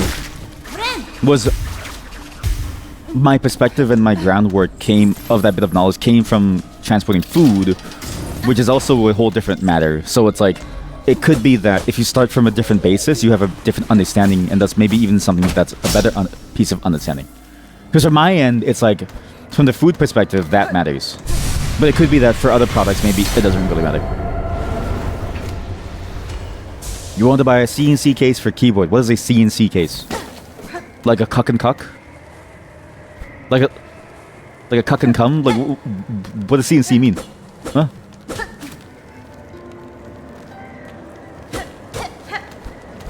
Why is that person dead? Oh shit. Oh god. Case that is CNC'd. Okay, you're doing the red light thing. What? Listen to the words! Listen to the fucking words! What is CNC? Not what is a case that is CNC'd. What is CNC? I'm gonna be mean to you guys until you guys understand what it is that people are asking of you. It's not that complicated to answer a straightforward question. CNC machine is a machine that drills and cuts metal. Oh, therefore, anything that's made via CNC is called a CNC thing. Thank you so much for answering the question I fucking asked! Thank you. And you wanted to buy one for a keyboard. It's $400 for one. And for $400 more, you can get 50 more cases, and then you might as well start selling them. I mean, that's how some people start, though. Some people start off by doing that, and then they get into dropshipping, right? Like, it is funny that like dropshipping is just people saw that buying things in bulk gives you a price advantage, and then you can start selling that locally, pricing in your own advantage to like derive a profit from that based on your savings. Scary. I'm sorry, but it's not that hard to answer my question. I feel like I'm not the one who's being obtuse when I ask a question like, what is CNC? I'm not the one that's being obtuse. I'm trying really hard to be as clear as I can. America! I'm scared, please. The red light, please. Red light, please stop, please.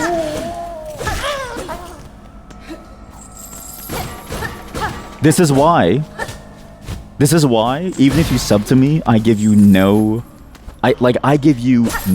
leniency. Whether you sub to me or you're a VIP, the only leniency that I give to is my wife, and even then, it's like we have to check ourselves too. We have to keep each other in check. Because if you're gonna, it's just like, you can't live like this, man. You can't live like this, Chad. You can't live like this. You can't live like this. Please, I'm begging you. Use the power of your ears to know what's going on.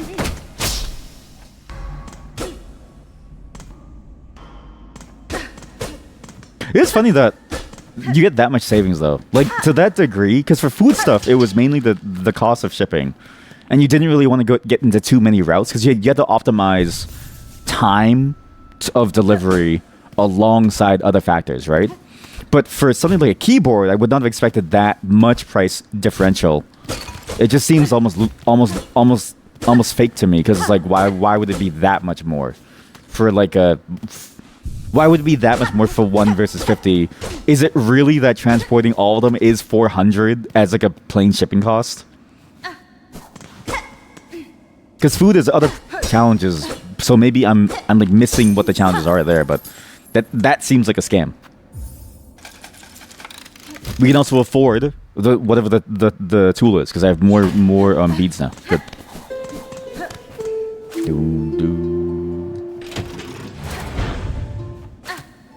Because 50% of the time goes into playing the cuts on the machine. True. You know, that's a good point. That is true. Yeah, if I'm thinking of it if my way of thinking of it is correct, similar to how I think about how you would 3D print things, that totally makes sense. All the cost is in the design, and so it's like if they have to go and like do that and set up the machine and then set up that whole thing, and I'm assuming you would only use CNC because it's like a more custom thing, which I'm assuming that's what this is. Then I can see why that cost all of a sudden goes down way more compared to like something like another piece of good or something, let's say. Why it's more advantageous to buy with in bulk.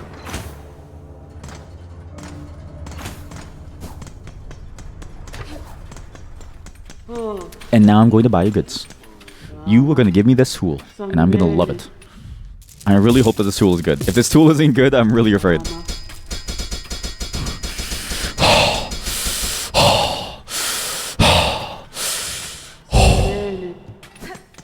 No, that's it for Silksong, everyone. It actually is time for me to go.